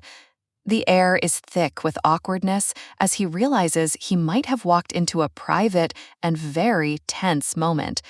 Calix doesn't wait. He dismisses me with a cold, formal wife that feels more like a barrier than a title. I watch him walk away, his back rigid. He's retreating into his shell again, and I'm left wondering what I did wrong. He tells me to find Heinrich if I need anything. It's a dismissal, plain and simple. I can only offer a small, strained acknowledgement as he stomps away, his footsteps echoing my own frustration. Why is he acting like this? One moment he's supportive, and the next he's colder than the winter winds. I shake it off. I have work to do. My office is the only place where I feel like I'm truly in control. A new face greets me today. Jenya, the girl I helped, is here to begin her service. She looks healthy, vibrant, and full of a gratitude that I'm still not used to receiving. She promises to do her absolute best as my exclusive maid. For the first time in this castle, I feel like I have a real ally. I tell her how grateful I am that she chose to stay. It wasn't an easy decision for her, but it means everything to me. Seeing her teary-eyed smile makes the struggle worth it. Having someone truly on my side is a luxury I never thought I'd have. I trust her enough to let her help me select the rest of the staff. I need people who are loyal to me, not the Duke's reputation. Now, the final piece of the puzzle, a lady in waiting, someone meticulous, someone who can handle the weight of my secrets. I instruct Heinrich to find someone who can read and write perfectly. I need a partner, not just a servant. Heinrich has one more thing for me, something that sets my heart racing. The reply from Count Freya has arrived. I sent the invitation using the Duke's name, but I didn't expect an answer so soon. It turns out Calix himself instructed them to reply without delay. He prioritized my request, even while acting so distant. He is concerned in his own way, isn't he? Behind that cold exterior, he's actually paying attention. I remember a different Calix, one who looked at me with something other than indifference. Was that real or just a dream I'm clinging to? Perhaps the distance between us isn't an insurmountable wall. Perhaps it's just a bridge that hasn't been built yet. I think back to the way he looked at me recently, the hesitation, the unsaid words. If he's willing to try, then I have to be willing to meet him halfway. The blush on his face in my memory tells a story he's too proud to speak out loud. But reality is less romantic. We are still two strangers sharing a bed and a title, trying to find our footing. If I treat him differently, will he change too? Or am I just setting myself up for another heartbreak? I snap back to the present, startled by my own wandering thoughts. I can't afford to get distracted by what-ifs. I have to focus on the reply. This letter holds the key to the survival of my people. I slide the letter open, my hands trembling slightly. Everything depends on this one connection. Far away, a carriage makes its way through the desolate landscape toward the castle. Inside, a father reassures his daughter. The Duke's invitation is a rare honor, but also a heavy burden. He tells her the Duchess specifically requested to meet her. The girl looks terrified, wondering why someone so powerful would care about her. She grips her book tightly, her face pale. She doesn't realize she's the answer to a prayer she never heard. Her father watches her with concern, knowing how much is at stake for their family. He tells her to stop worrying and look outside. The future is approaching, whether she's ready or not. The castle looms in the distance, a fortress of stone and secrets that will soon be her new home. Everything is happening so fast. If I can secure this girl's help, the food shortage that destroyed my past life can be resolved. She stares out at the gray sky, unaware that she is the most important person in my world right now. Laureate Freya. I need to meet that child. She is the final piece of the map to a future where we don't just survive, we thrive. Deep within the walls of the castle, a meeting is about to take place that will change the fate of the empire. But for now, the air is thick with the quiet tension of an uncertain future. Count Freya arrives with a practiced bow, offering the customary greetings of the East. Beside him, his daughter Laureate looks as if she wants nothing more than to disappear into the floorboards. I can't help but stare. This young girl, Laureate Freya, is the key to everything. In my past life, her brilliance was a legend, but right now, she is just a child trembling in the shadows. She catches my gaze and flinches, her eyes wide with a mix of fear and confusion. She has no idea why she has been summoned to such a grand place.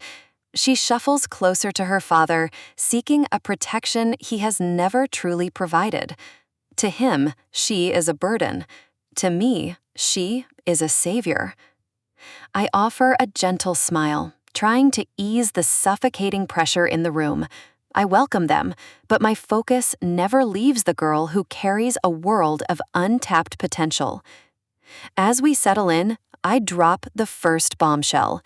I reveal that it was not the Duke who requested their presence today, but I. The confusion on their faces is palpable. The Count is taken aback, his voice wavering as he asks why a noblewoman of my standing would have any interest in his daughter. He begins to apologize for her, calling her too shy and unworthy to even be a lady-in-waiting. Every word he speaks is a needle to her confidence, and I won't stand for it. I cut him off firmly. I didn't bring Laureate here to be a servant. I brought her here because she has something I desperately need. Laureate flinches again, her shoulders hunching. She has been told her whole life that she is useless, and she expects nothing but another criticism. She stares at her lap, the weight of her father's disappointment clearly visible in the slump of her frame. It's a wound I recognize all too well. I close my eyes for a moment, gathering my thoughts. It is time to show her that someone has been watching, and someone finally cares. I tell her directly that I have read her contributions to the horticultural papers. The shock that registers on her face is heartbreakingly pure. I mention her specific research on plant classification and crossbreeding. Her father looks bewildered, but Lariat's eyes begin to shimmer with a spark of hope. She can hardly believe it. She asks me if I truly read something she considered so trivial, her voice barely a whisper. Trivial? The word tastes bitter in my mouth. I look at her with all the sincerity I can muster, ready to dismantle that lie. Her heart begins to race, and I can almost hear the thumping in the silence of the room. This is the first time in her life her passion has been validated. The sheer weight of the moment is almost too much for her to bear. Years of being ignored are being washed away by a single sentence. She looks like she might collapse from the sheer intensity of her emotions, while her father remains completely out of his depth. Internally, she is screaming. For the first time, someone hasn't just noticed her, they've understood her work. It is the validation she has starved for. She stammers that her work was only published in a tiny, forgotten corner of a journal. She's still trying to protect herself from the possibility that this isn't real, but her heart won't stop pounding. The joy is bubbling up, threatening to overflow, even as she tries to maintain her composure. I can't help but smile at her excitement. It's a beautiful thing to witness a soul realizing its own worth for the first time. I think about her future, how she will become the greatest researcher the East has ever seen. If I told her that now, her heart really might stop. I turn back to the business at hand. I explain that I want to talk more with Laureate, away from the prying eyes of society. I tell her plainly, I need her help with a business venture. Laureate looks like she's been struck by lightning. Her? Help me?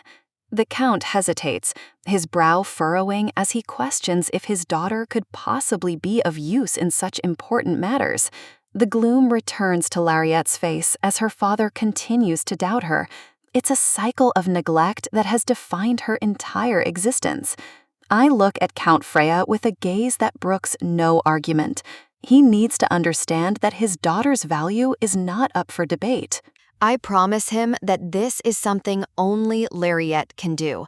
I am staking my reputation on her genius, and I won't back down. I challenge him to take a leap of faith, to trust his daughter, just this once, and see what she is truly capable of.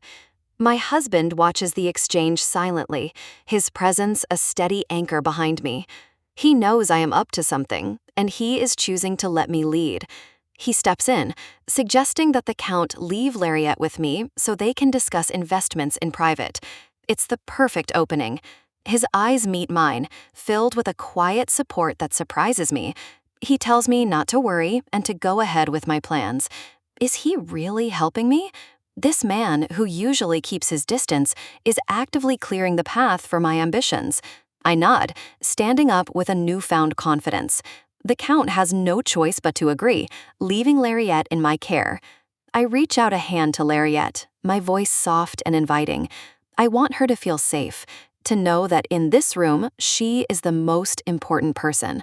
I suggest we go somewhere more comfortable, somewhere we can speak freely about the things she loves. She agrees instantly, her hand trembling slightly as it meets mine. We walk together, leaving the men and their politics behind. The door clicks shut, and we enter a sun-drenched room filled with the vibrant colors and scents of rare flowers. I thank her for bringing her plants, asking if she cultivated them all herself. I want her to know that I see her effort in every leaf and petal. Lariette's face lights up with a radiant smile. She's in her element now, surrounded by the only things that have never judged her. She begins to babble, her shyness replaced by a torrent of knowledge. She talks about bug-catching plants and flowers that only bloom in the cold, her passion finally finding an audience. But then she stops. A sudden wave of hesitation washes over her, the old insecurities clawing their way back to the surface. She asks if her hobby is too silly, too useless. Her shoulders droop, and the light in her eyes begins to fade. She tells me that everyone says she's too weak and cowardly, that she only hides with her plants because she can't handle people. She looks out the window, her silhouette lonely against the glass.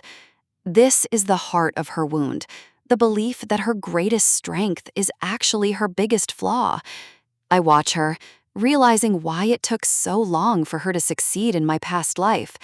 She was never given the chance to believe in herself.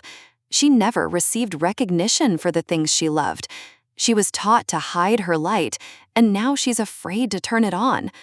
I reach out and take her hands in mine, a gentle squeeze to ground her in the present. I won't let her retreat into the dark again.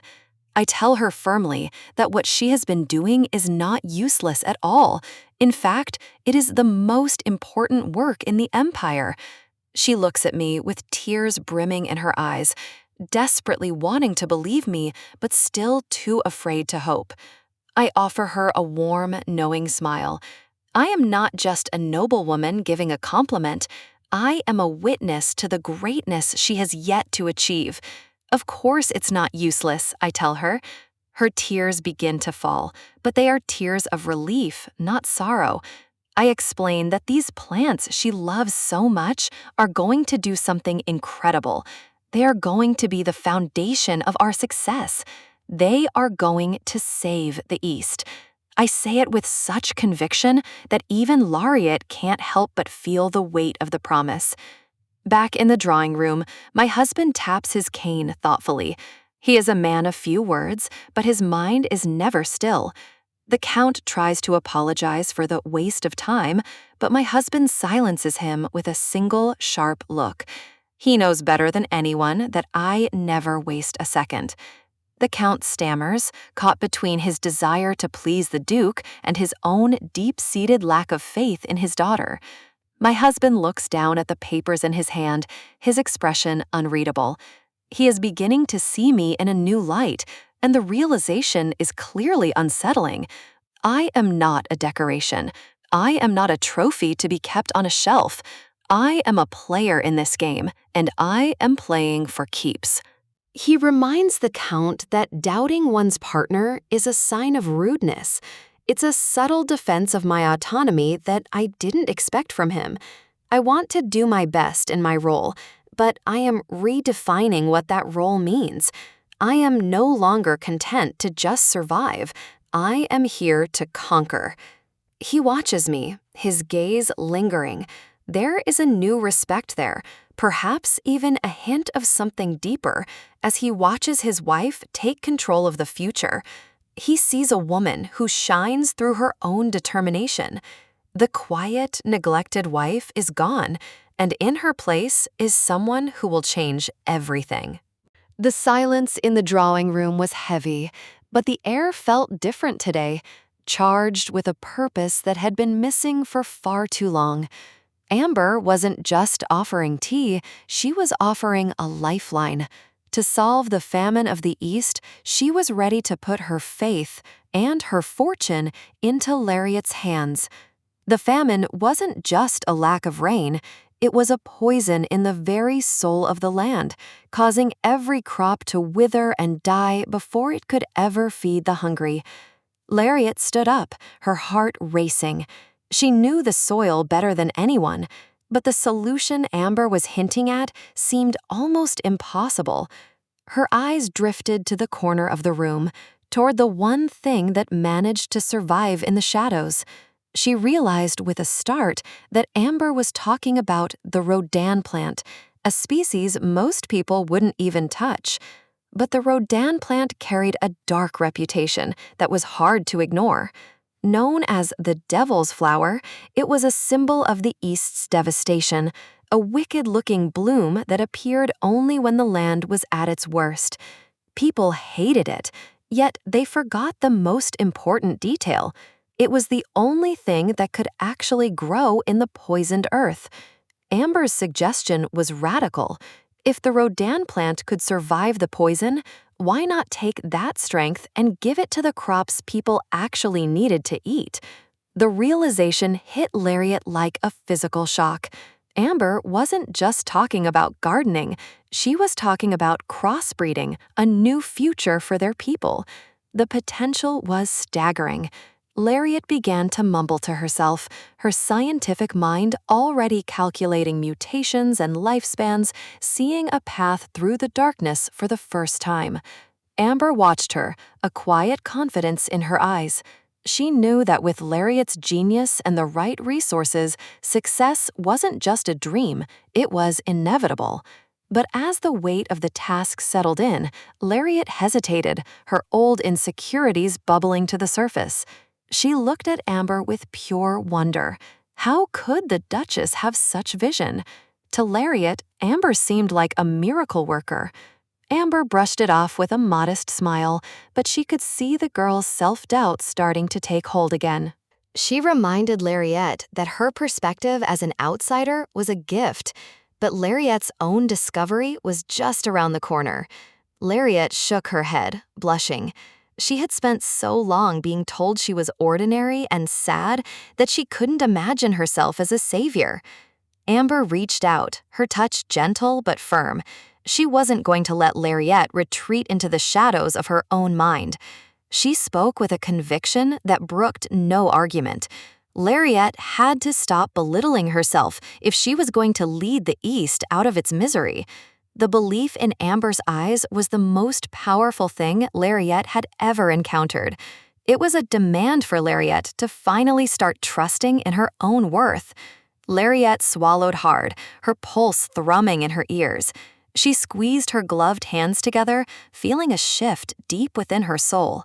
For the first time, she felt seen, truly seen. She accepted the challenge with a newfound sense of duty. The flowers blooming around her in the greenhouse seemed to mirror the hope finally taking root in her heart. She would try. She would believe.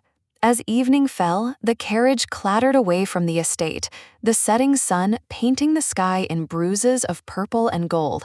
Lariat couldn't stop smiling. The joy was radiant, transforming her face into something vibrant and alive. She had spent her life being told she was a waste of time, just another daughter to be married off. But now, her passion finally had value. She noticed her father watching her, his expression unreadable against the fading light outside the window. He questioned the sudden support from the House of Telesto, his voice laced with the caution of a man who had seen too many political traps. He worried that this meeting might lead to regret, fearing his daughter was being used as a pawn in a larger game. In his mind, the Duchess was a formidable woman, and he doubted she would truly protect someone as vulnerable as Lariat from the harsh realities of society.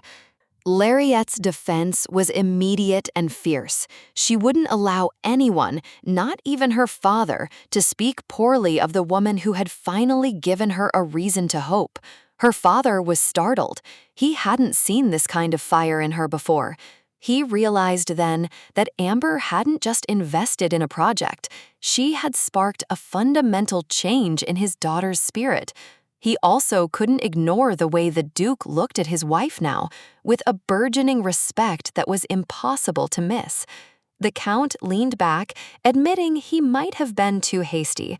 Amber was clearly a force to be reckoned with, a woman who changed everyone she touched. Lariat's smile returned, brighter than ever. She was ready for whatever came next. As the carriage disappeared into the distance, the silhouette of the castle stood tall against the dying light, a silent witness to the shift in power. Back inside, the quiet clink of a teacup marked a moment of hard-won peace. Amber sat with Carlix, the silence between them no longer filled with the same tension as before. She allowed herself to hope for a smoother future. She caught him glancing at her, a silent acknowledgement of the work she had done today. Carlix finally spoke, his voice low as he noted her success in convincing the Count. He was watching her more closely than he cared to admit. His praise was simple, but it carried the weight of a mountain. "You did good." Amber turned to him, a genuine, warm smile spreading across her face. The gratitude she felt was written in the sparkle of her eyes. In that moment, the Duke felt something he hadn't prepared for, a sudden, violent thud in his chest that stole his breath. Amber was radiant, her joy infectious. She asked him if he was glad too, her voice soft and intimate. The reaction was physical. Carlix turned his head away sharply, unable to handle the intensity of the emotions stirring within him. Amber was confused. She had expected a shared moment of triumph, not this sudden, cold withdrawal. His heart was hammering against his ribs like a trapped bird, a frantic rhythm that he couldn't quiet. He clenched his fist, his knuckles white as he fought for control over his own body. Amber's face fell, the light fading from her eyes. She felt the old distance between them stretching out again, cold and vast. Carlax managed only a single, strained word of agreement, his gaze fixed on anything but her. Feeling the rejection, Amber stood up. If there was nothing left to say, she wasn't going to stay and beg for his attention. He stood up too, but the words were stuck in his throat, a tangled mess of confusion and burgeoning desire. The door closed behind her with a finality that echoed through the silent room. Amber stood in the hallway, the silence pressing in on her from all sides. She told herself she didn't care. She had long since given up on finding an emotional connection with a man like Carlax.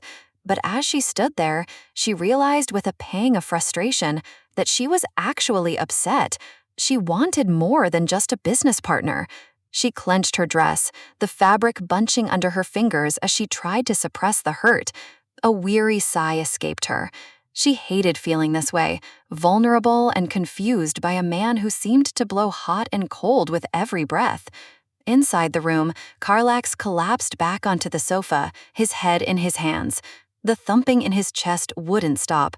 It was a physical ache now, a reminder that his walls were crumbling.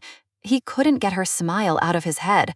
It was haunting him, challenging his resolve to remain detached and cold.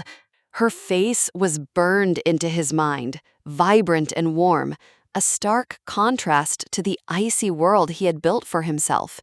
He covered his face, a blush deepening on his cheeks. He felt weird, out of control, and utterly terrified of the feelings he could no longer ignore. A knock at the door always signals a change in the wind, but today it feels like the start of a storm. Grace, the head maid, stands there with a coldness that matches the stone walls of this castle.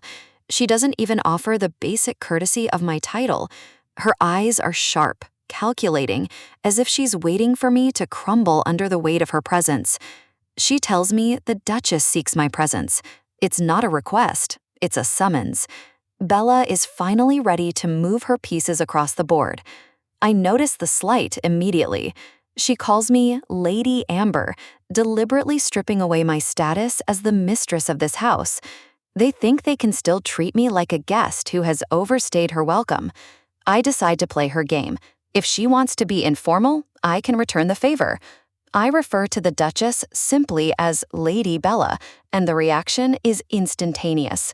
Grace is horrified, stammering about my supposed rudeness. It's funny how they only care about etiquette when it's being used against them. I offer a shallow apology, one that doesn't reach my eyes. I'm done being the quiet mouse they can step on whenever they please. With a smile that masks my growing disdain, I ask where I should go. The stage is set, and I'm ready to see what Bella has planned for me. The doors to the vine room are grand, ornate, and usually locked to me. This was always her private sanctuary, a place where I was never invited.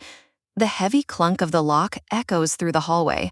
It feels less like an entrance and more like a trap being set. She's so obvious in her attempts to assert dominance. Every movement, every word is designed to remind me of my place, or rather, where she thinks my place should be. I walk in to find a sea of faces, women who have spent their lives perfecting the art of the subtle insult. The room is filled with the sickly sweet scent of tea and the sound of forced laughter. I see the look in Bella's eyes. This isn't a social gathering, it's a public execution of my dignity. She glances at her companions, sharing a silent joke at my expense. They view me as a curiosity, a temporary fixture in a house they believe they own. Her goal is simple: to intimidate me, to make me feel small in front of the very people I am meant to lead. In the past, this would have worked. I would have stood in the corner, invisible and aching, while they treated me like a ghost haunting my own home. I remember the coldness of being ignored, the way their laughter felt like a physical weight on my chest. I remember how my hands used to tremble, hidden in the folds of my dress, as I struggled to find a voice that no one wanted to hear. The shame was a constant companion back then, a shadow that followed me through every gilded hallway. But things are different now. That version of me died with my first life. I am no longer afraid of Bella or the petty games she plays. I walk into the center of the room, my head held high. I can feel her glare burning into the side of my face, but I don't give her the satisfaction of looking away. I take my time, moving with a grace they didn't think I possessed. The silence in the room is deafening as they watch me approach. Bella's smile is tight, her eyes narrowed. She's realizing that the girl she used to bully is gone, replaced by someone she doesn't recognize. I sit down without waiting for an invitation. The collective gasp from the other women is music to my ears. She snaps at me immediately, asking if she gave me permission to sit. I simply tell her that since she was so busy chatting, I didn't want to be rude and interrupt. She tries to lecture me on the customs of the East as if I'm an uneducated child who doesn't know how to behave in polite society. She calls me rude, her voice dripping with venom. It's a desperate attempt to regain control of a conversation that is already slipping through her fingers. I offer another empty smile. I'll play the role of the dutiful daughter-in-law for now, but only because it makes the coming sting even sharper. Then, I dropped the first real bomb. I ask her a simple question about the key to this room. I remind her that as the Duchess, the Vine Room is technically under my care. Her snicker is ugly, a sharp contrast to the elegant surroundings. She reaches for something around her neck, her fingers trembling slightly with a mix of anger and triumph. She produces a key, claiming it was given to her by the former Duke himself. It's her ultimate trump card, a sign that she still has the backing of the family patriarch. She's talking about Detlef, Carlix's father. He always favored her, and she uses his name like a shield against any challenge to her authority. She slams the key onto the table, the thud echoing her arrogance. She thinks this settled the matter, that I'll back down now that she's invoked his name. She leans in, her voice dropping to a low, threatening hiss. She wants me to know that my position here is fragile, that I am only here at her mercy. She tells me that while I may have won over Carlix, I will never win over his father. To her, power is a zero-sum game, and she's determined to make sure I lose. She taps her fan against the table, a rhythmic, annoying sound that betrays her agitation. She declares that no matter how I act, she is the true mistress of this castle. It's a pathetic boast, the cry of someone who knows her influence is fading. She dismisses me like a servant, telling me to go back to my room and be a good girl. The condescension is suffocating. I don't move. I let the silence stretch out, watching the frustration boil behind her eyes. I ask her why I should obey. The smack of her fan closing is the only sound in the room. She's stunned that I would dare to question her. I stand up, my voice calm and steady.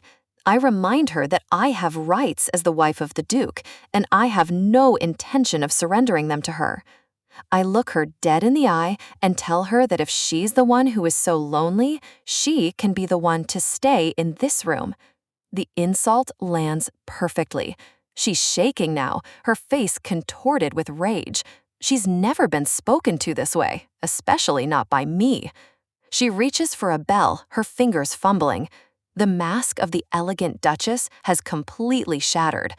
She checks with Grace to make sure the doors are shut and that Carlix is far away on the training grounds. She's done with words. She's looking for a more violent form of control. She snaps her fingers, and the atmosphere in the room shifts from tense to dangerous.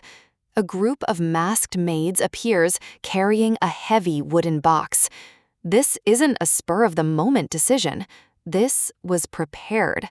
She steps toward me, her eyes wild. She thinks she can break me with fear, that she can beat me back into submission. She calls me foolish, her voice trembling with the thrill of impending violence. She's finally showing her true colors.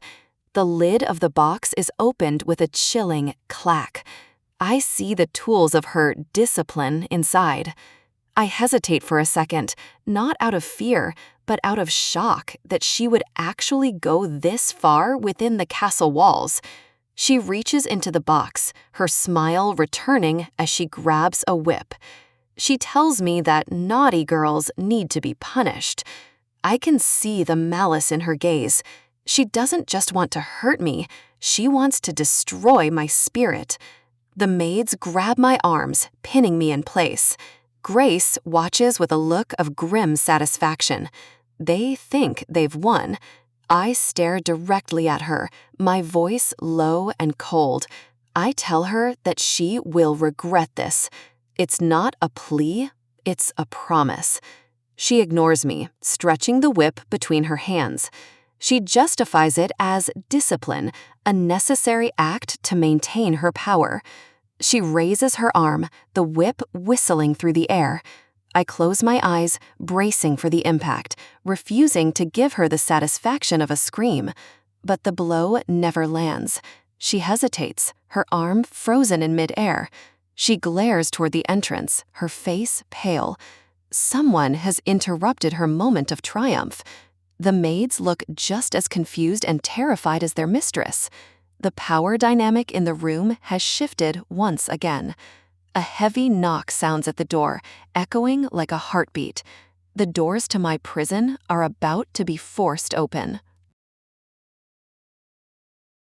The sound of the heavy, rhythmic knocking echoes through the room, a sharp intrusion into the suffocating silence of my mother-in-law's presence. Bella's eyes snap toward the door, her face contorting with a flash of pure, unadulterated fury. She had given strict orders, no interruptions. The maids tremble under her glare, their voices small and terrified as they try to explain that they did warn the guards, but the knocking only grows more persistent. From the other side of the door, a man's voice calls out, urgent and demanding. He isn't asking for permission, he's demanding entry. My heart thumps against my ribs. I know that voice. It's familiar, a remnant of a past that feels both a lifetime away and yet so close. Bella lets out a sharp, disgusted click of her tongue, her lips curling in a sneer. Her perfect, controlled evening is falling apart. She barks an order for the maids to stand back, her posture rigid as she prepares to face whoever has the audacity to defy her. With a cold, level voice, she finally gives the command. Open the door. The heavy doors groan as they are pushed open, flooding the room with light from the hallway. There he stands, looking almost like a hero from a storybook, his hand over his heart in a mock respectful salute. Sir Bertrand has arrived. I can't hide my shock. Why is he here? Why would a knight of his standing risk Bella's wrath just to find me? I expected Heinley, the one person I thought might actually come to my aid, but Bertrand steps forward with a confidence that stops everyone in their tracks. He ignores the tension in the room, focusing entirely on me with a subtle nod that tells me everything is under control.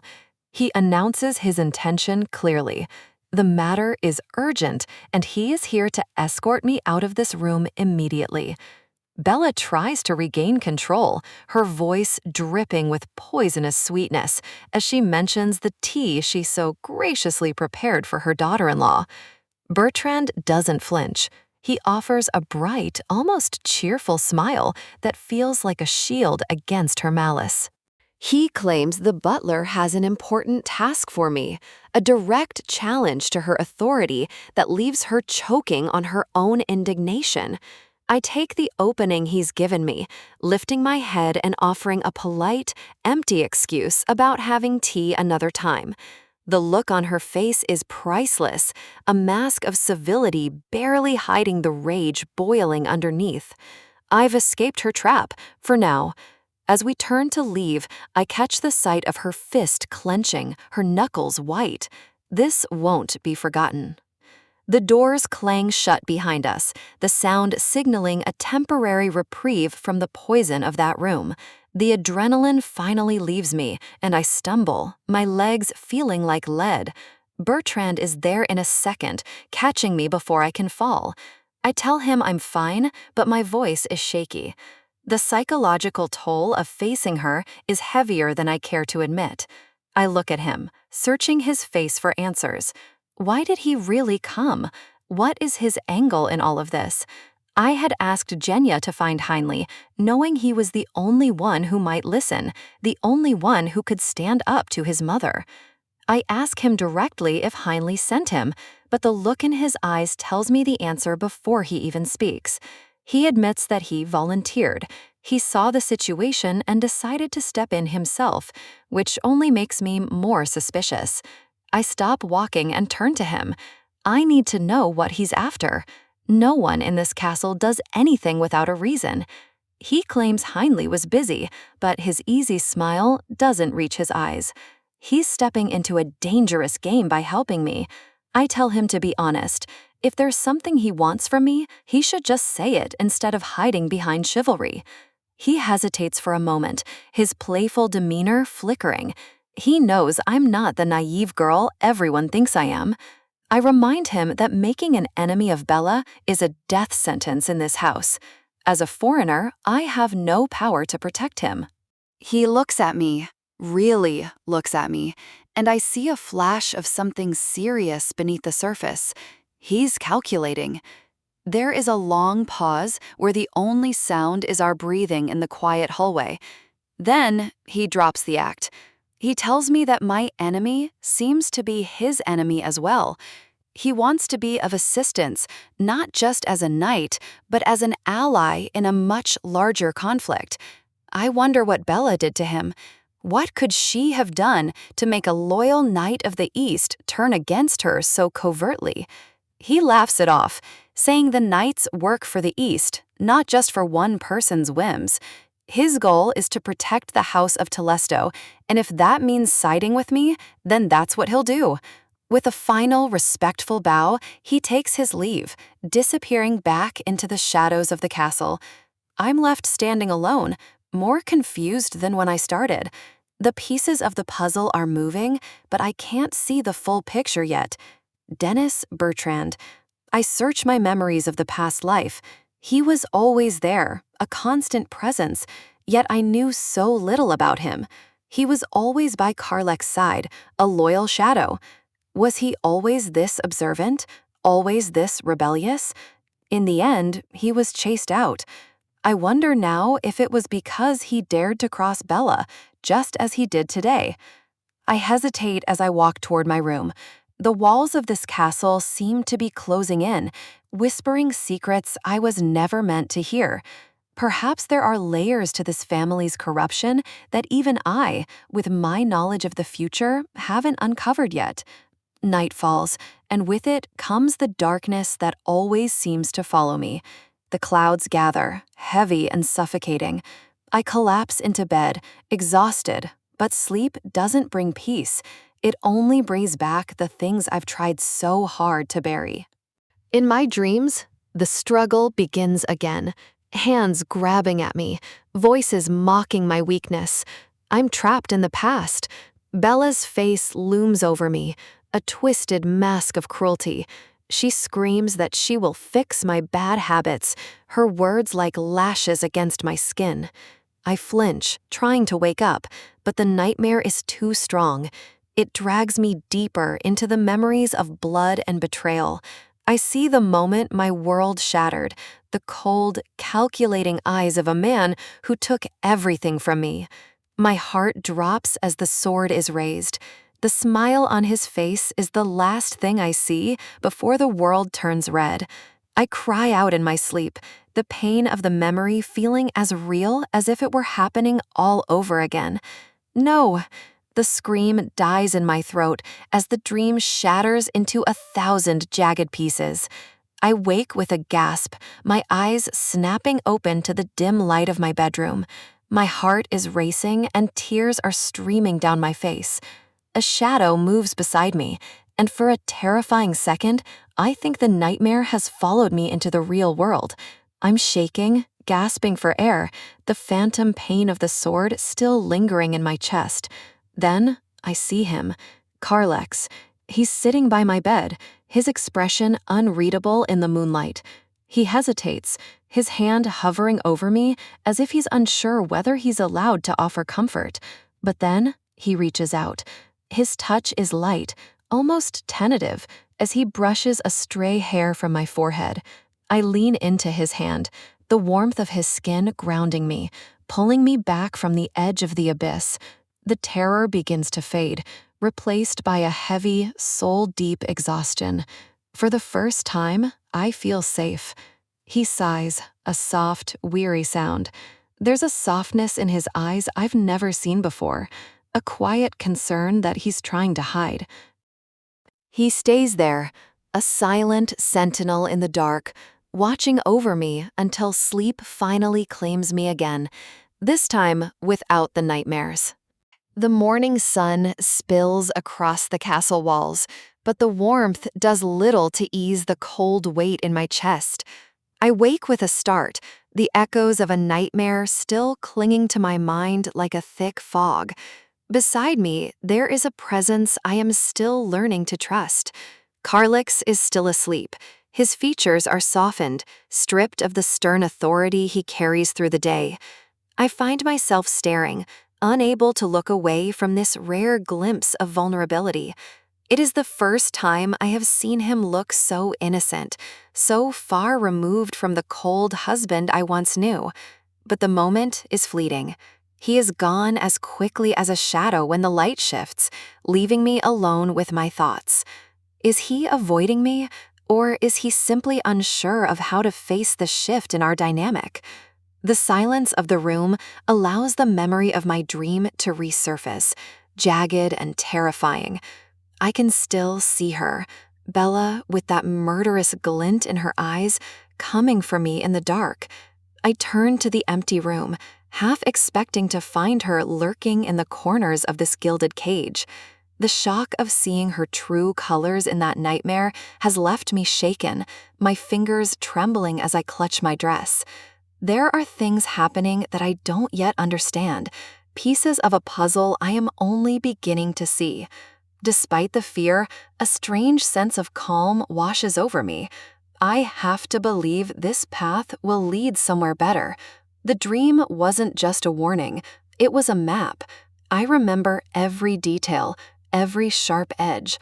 The knife, it wasn't just any blade. It was an artifact of the imperial family, the very symbol of the power that destroyed the East. I stare at my reflection, seeing a woman who can no longer afford to be a victim. I clench my fist. I will not let history repeat itself. I will not let them ruin everything I love again. This time, I am the one with the advantage. This time, I will protect the East at any cost. The day moves forward, and with it, the necessity of building my own power within these walls. I interview a candidate for my lady-in-waiting, a woman named Roxy. She claims to be from a humble background, capable and literate, but I sense there is more to her than she admits. I decide to test her with the accounting first. I need to know if I can trust her with the inner workings of my household. As she leaves, I can't shake the feeling that I've seen her before. The daughter of a baronet, she says? I'll keep a close eye on her. In this house, even a maid can be a weapon if wielded by the wrong hand. A knock at the door breaks my concentration, pulling me back to the business of the estate. The butler enters with a report, his face a mask of professional concern. A merchant from the east has arrived, expressing interest in buying all of my jewels. All of them? It takes a massive amount of capital to make such an offer. My suspicion is immediately piqued. The butler hesitates, and I can tell the name of the merchant carries a certain weight. It's the Merchant Fleet Pfizer. The name hits me like a physical blow. Pfizer? Operated by Viscount Barral, father-in-law to Count Nosto. The web of my enemies is tighter than I thought. They think they can corner me, that they can swoop in while I'm vulnerable and strip me of my assets. I sink into my chair, the pressure of their greed weighing on me. They have influence everywhere in the East. But even Pfizer shouldn't have enough liquid cash to buy everything at once. This isn't a fair trade. The butler confirms my fears. They likely intend to use threats to force a low price. My anger flares, hot and sharp. In my past life, they treated us like pawns to be discarded. I can feel the phantom sting of their betrayal. I ask who specifically contacted us. If it's Birrell himself, the danger is even greater. It's their ship manager, Baronet Leupold, a man whose reputation is as foul as his methods. I remember him. He's the one who bled the house of Telesto dry by manipulating Bella. He is a vulture, circling the weak and waiting for the right moment to strike. Even the palace gossip was filled with stories of his arrogance, of how he moved through noble circles as if he owned them. He was at the center of Count Zymo's scandal, a man who thrives on the ruin of others. It makes sense that he would come for me now, thinking I'm just another desperate noblewoman in decline. The butler warns me against dealing with him personally. He knows how dangerous a man like Leupold can be. He worries for my safety, but he doesn't realize who he's talking to. I smile. No, this isn't a threat. It's an opportunity. They've forgotten who I am. I am the daughter of the Riarte merchant fleet. I grew up in the world of high-stakes deals and ruthless men. I know exactly how to handle people like Leupold. They think they are the predators, but they've walked into my territory. I pull out my ledger, a plan already forming in my mind. If he wants to play games, I'll show him how they're truly won. This is how I'll deal with the threats to the east, one greedy merchant at a time. The blade in my dream was a warning, but my pen will be the weapon that secures our future. A carriage rumbles into the courtyard, the sound of a man who believes his arrival is an event. Leupold steps out, his nose turned up at the shabbiness of the castle. His arrogance is as thick as his perfume. The butler leads him in, maintaining a polite facade while the air in the room grows tense. The doors to my drawing room are thrown open. The game is about to begin. My staff looks on with concern, sensing the predatory energy Leupold brings with him. I sit calmly, a cup of tea in my hand, the picture of a composed Duchess. He bows, but there is no respect in it. He calls it an honor to meet the new wife of Duke Telesto. The maid trembles as she serves him, intimidated by his overbearing presence. He barely notices her, his eyes already scanning the room for things he can take. He smirks, convinced he has already won before the first word is even spoken. He hasn't changed a bit. The same greed, the same condescension. It's almost nostalgic. I get straight to the point. He came here for my jewels, didn't he? He makes himself comfortable, lounging on my sofa as if he's already signed the deed to the house. He tells me I won't find a better deal. He thinks I'm desperate, and he's counting on that fear. Is that so? I look at him, my expression unreadable, letting the silence stretch between us. Then, let's hear it. Show me just how good this deal is. I smile, and for the first time, Loophole looks just a little bit uncertain. He sits there with a smug entitlement, casually offering 2 million stars as if he's doing me a massive favor. Then comes the predictable excuse, uncertain cash flow. It's a transparent attempt to control the terms of the deal before I can even react. He grins, suggesting he'll pay the rest in 6 months. He truly believes I'm just another naive noblewoman he can easily manipulate. I watch him, my face a mask of cold indifference. He's trying to beat me down, exactly as I anticipated he would. The merchant sips his tea with an air of irritating superiority, completely confident that he holds all the cards in this room. Does he realize who he's talking to? I am the daughter of the top merchant in the West. I know his games better than he does. He continues to leer at me, thinking his position in the piazza makes him untouchable in these eastern lands. I feel a flare of anger, but I keep it tightly controlled. His arrogance is about to become his undoing. I look him dead in the eye and tell him clearly that I cannot trade at such a ridiculous, insulting price. He feigns a sigh of pity, acting as though my refusal is born of ignorance about how business is conducted here. His voice takes on a darker edge as he reminds me that for all trades made in this region, the piazza is the law. I tilt my head slightly, my voice dropping to a dangerous calm as I ask him exactly what he means by that.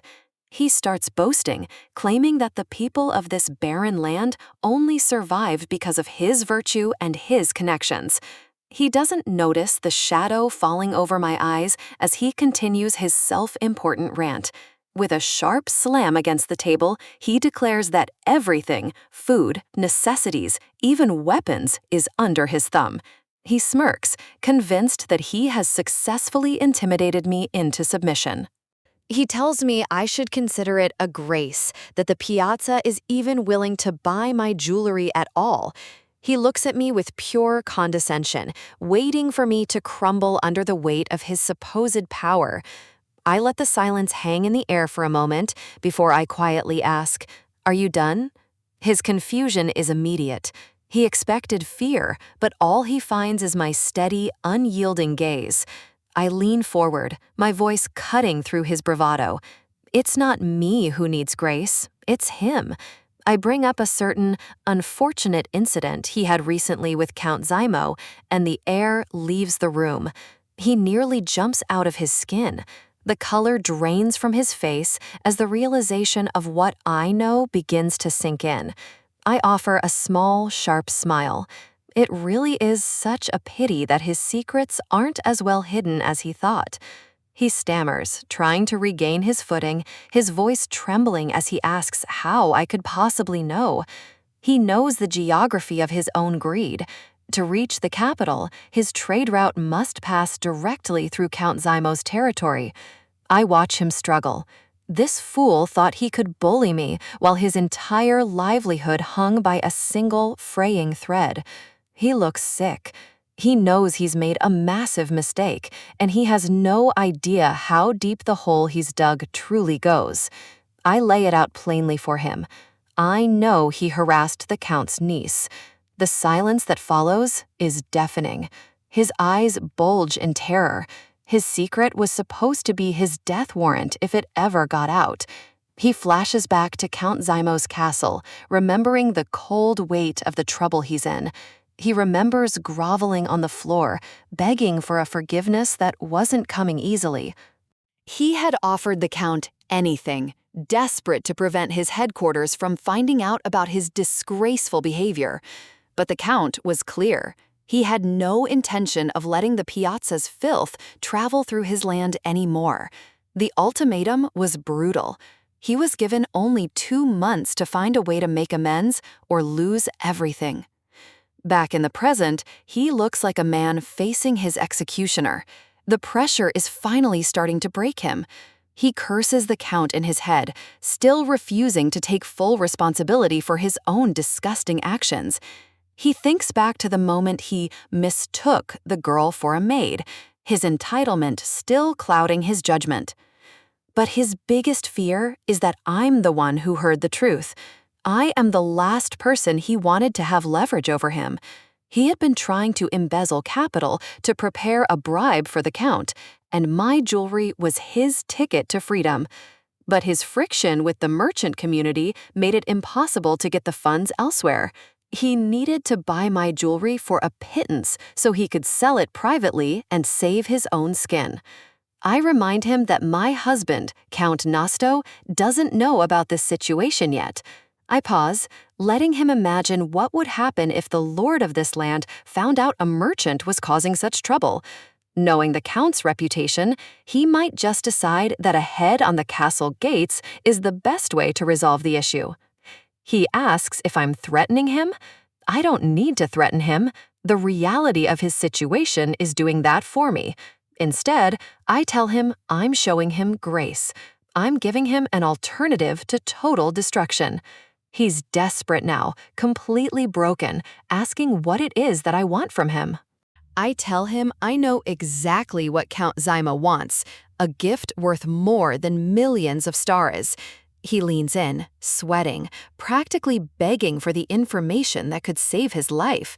But I'm not here to give out freebies. I didn't come this far to be charitable to a man like him. I make it very clear.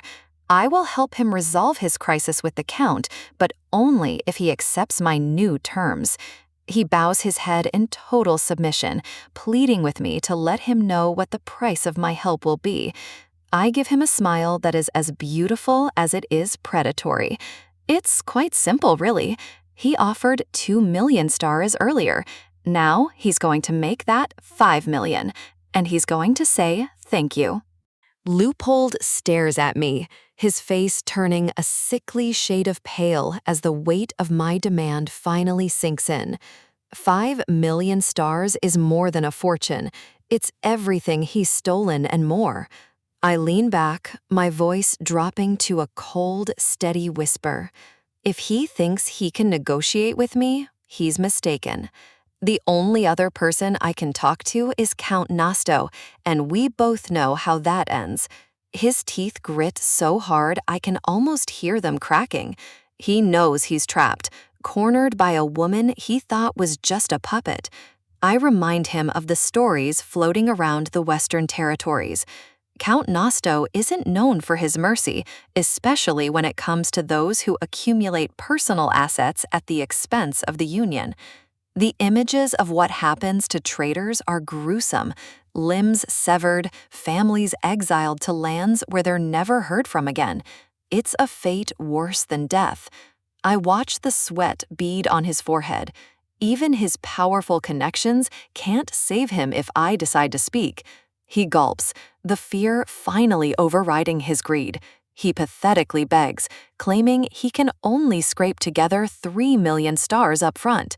He looks like a broken man, but I know better than to trust his desperation.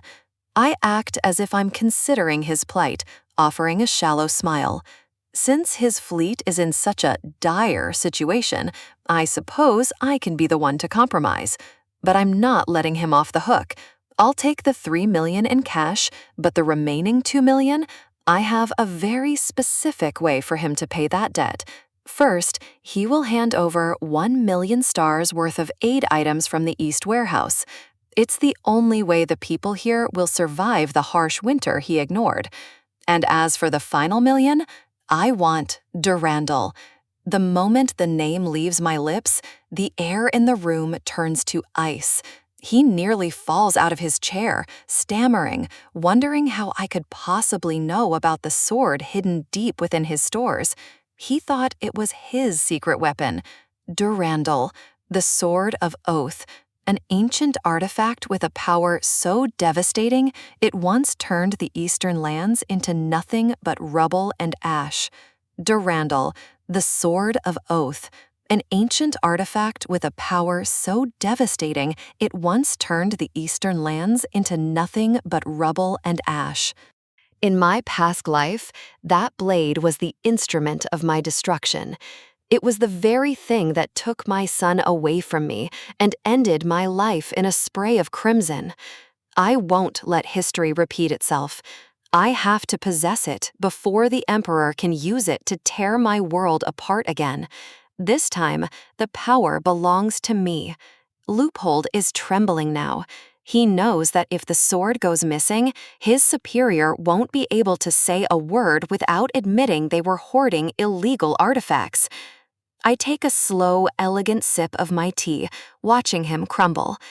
I tell him his boss might be mad, but at worst, he'll just be fired. I tilt my head, my eyes locking onto his with a predatory stillness. I want him to understand exactly what I'm offering him. Losing a job is a small price to pay when the alternative is losing your life. My smile is bright, warm, and utterly terrifying. He looks at me with pure hatred, unable to believe he's being dismantled by someone he considered a mere child. But his pride doesn't matter anymore. I signal my maid to bring forward the new contract. I'm doing this for his sake, of course. 3 million stars is a bargain for his life. The terms are clear and the exit is closed. He has no choice but to accept the world I've built for him. I slide the paper toward him. All he has to do is sign his name and admit defeat. The pen feels like a lead weight in his hand. He finally relents, his voice a broken rasp as he agrees to my terms. The predator has become the prey. As he scribbles his signature, I can practically hear his internal screams. He knows he's been played like a fiddle, and I enjoyed every second of it. News travels fast through the castle walls. The maids are already whispering about how I sold my dowry to save the estate, turning a personal sacrifice into a political masterstroke. They huddle by the well, giggling and sharing stories of how I completely outmaneuvered the evil Loophole. My reputation is changing, and for the first time, it's for the better. They see a leader now, someone more impressive than they ever imagined. I'm no longer just the Duke's wife. I'm the mistress of this house. Outside, the courtyard is a bustle of activity. The horses are neighing as the first of the aid wagons begin to arrive, filled with the supplies we so desperately need. The people are shouting in relief, their voices echoing through the stone halls. The innermost warehouse is finally being filled, and the fear of winter is starting to lift. From the shadows, those who once doubted me watch with narrowed eyes. They can't deny the results, even if they hate the woman who brought them. In the quiet of my study, Genia looks at the small, sparkling jewel I've placed in her hand. Her eyes are wide with disbelief, her hands shaking as she holds the treasure. It's just a small piece from my wedding dress, a token for her loyalty. I apologize that it isn't more, promising her something better once our finances are fully restored. She fidgets, her face flushing with a mix of embarrassment and pure joy. To her, this is more than just a gem. It's a sign that she finally belongs to someone who cares. She insists she only told the truth about me, but I know how much courage that took in a house full of enemies. She squeezes the jewel to her chest, beaming. She excitedly tells me that more maids are begging to work for me now.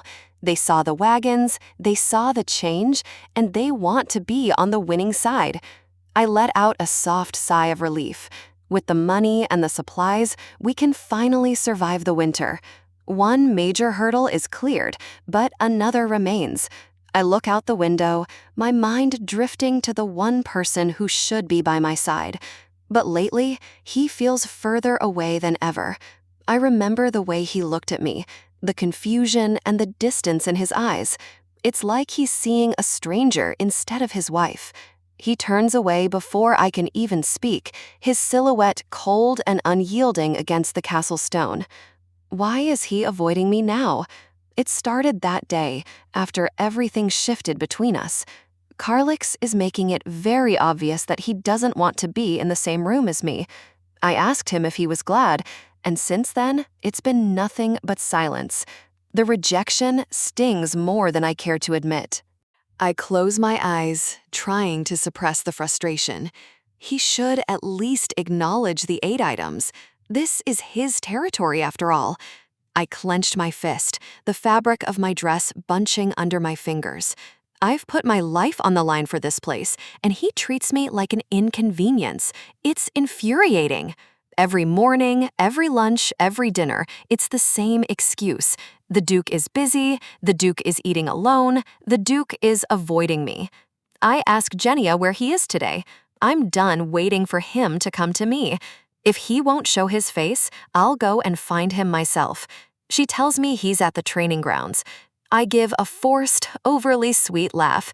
How fascinating that he always gets an itching for the sword exactly when it's time to see me.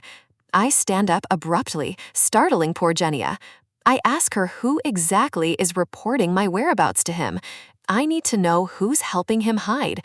She stammers out a name, Sir Bertrand. I feel a vein pulse in my forehead. Not today, Carlix. You won't escape me today. The sky is a brilliant blue over the training grounds, but the atmosphere down below is thick with tension and the sound of clashing steel. I watch him from a distance. Carlix moves with a lethal grace, his blade cutting through the air with a whistle. He's pouring all his frustration into his practice.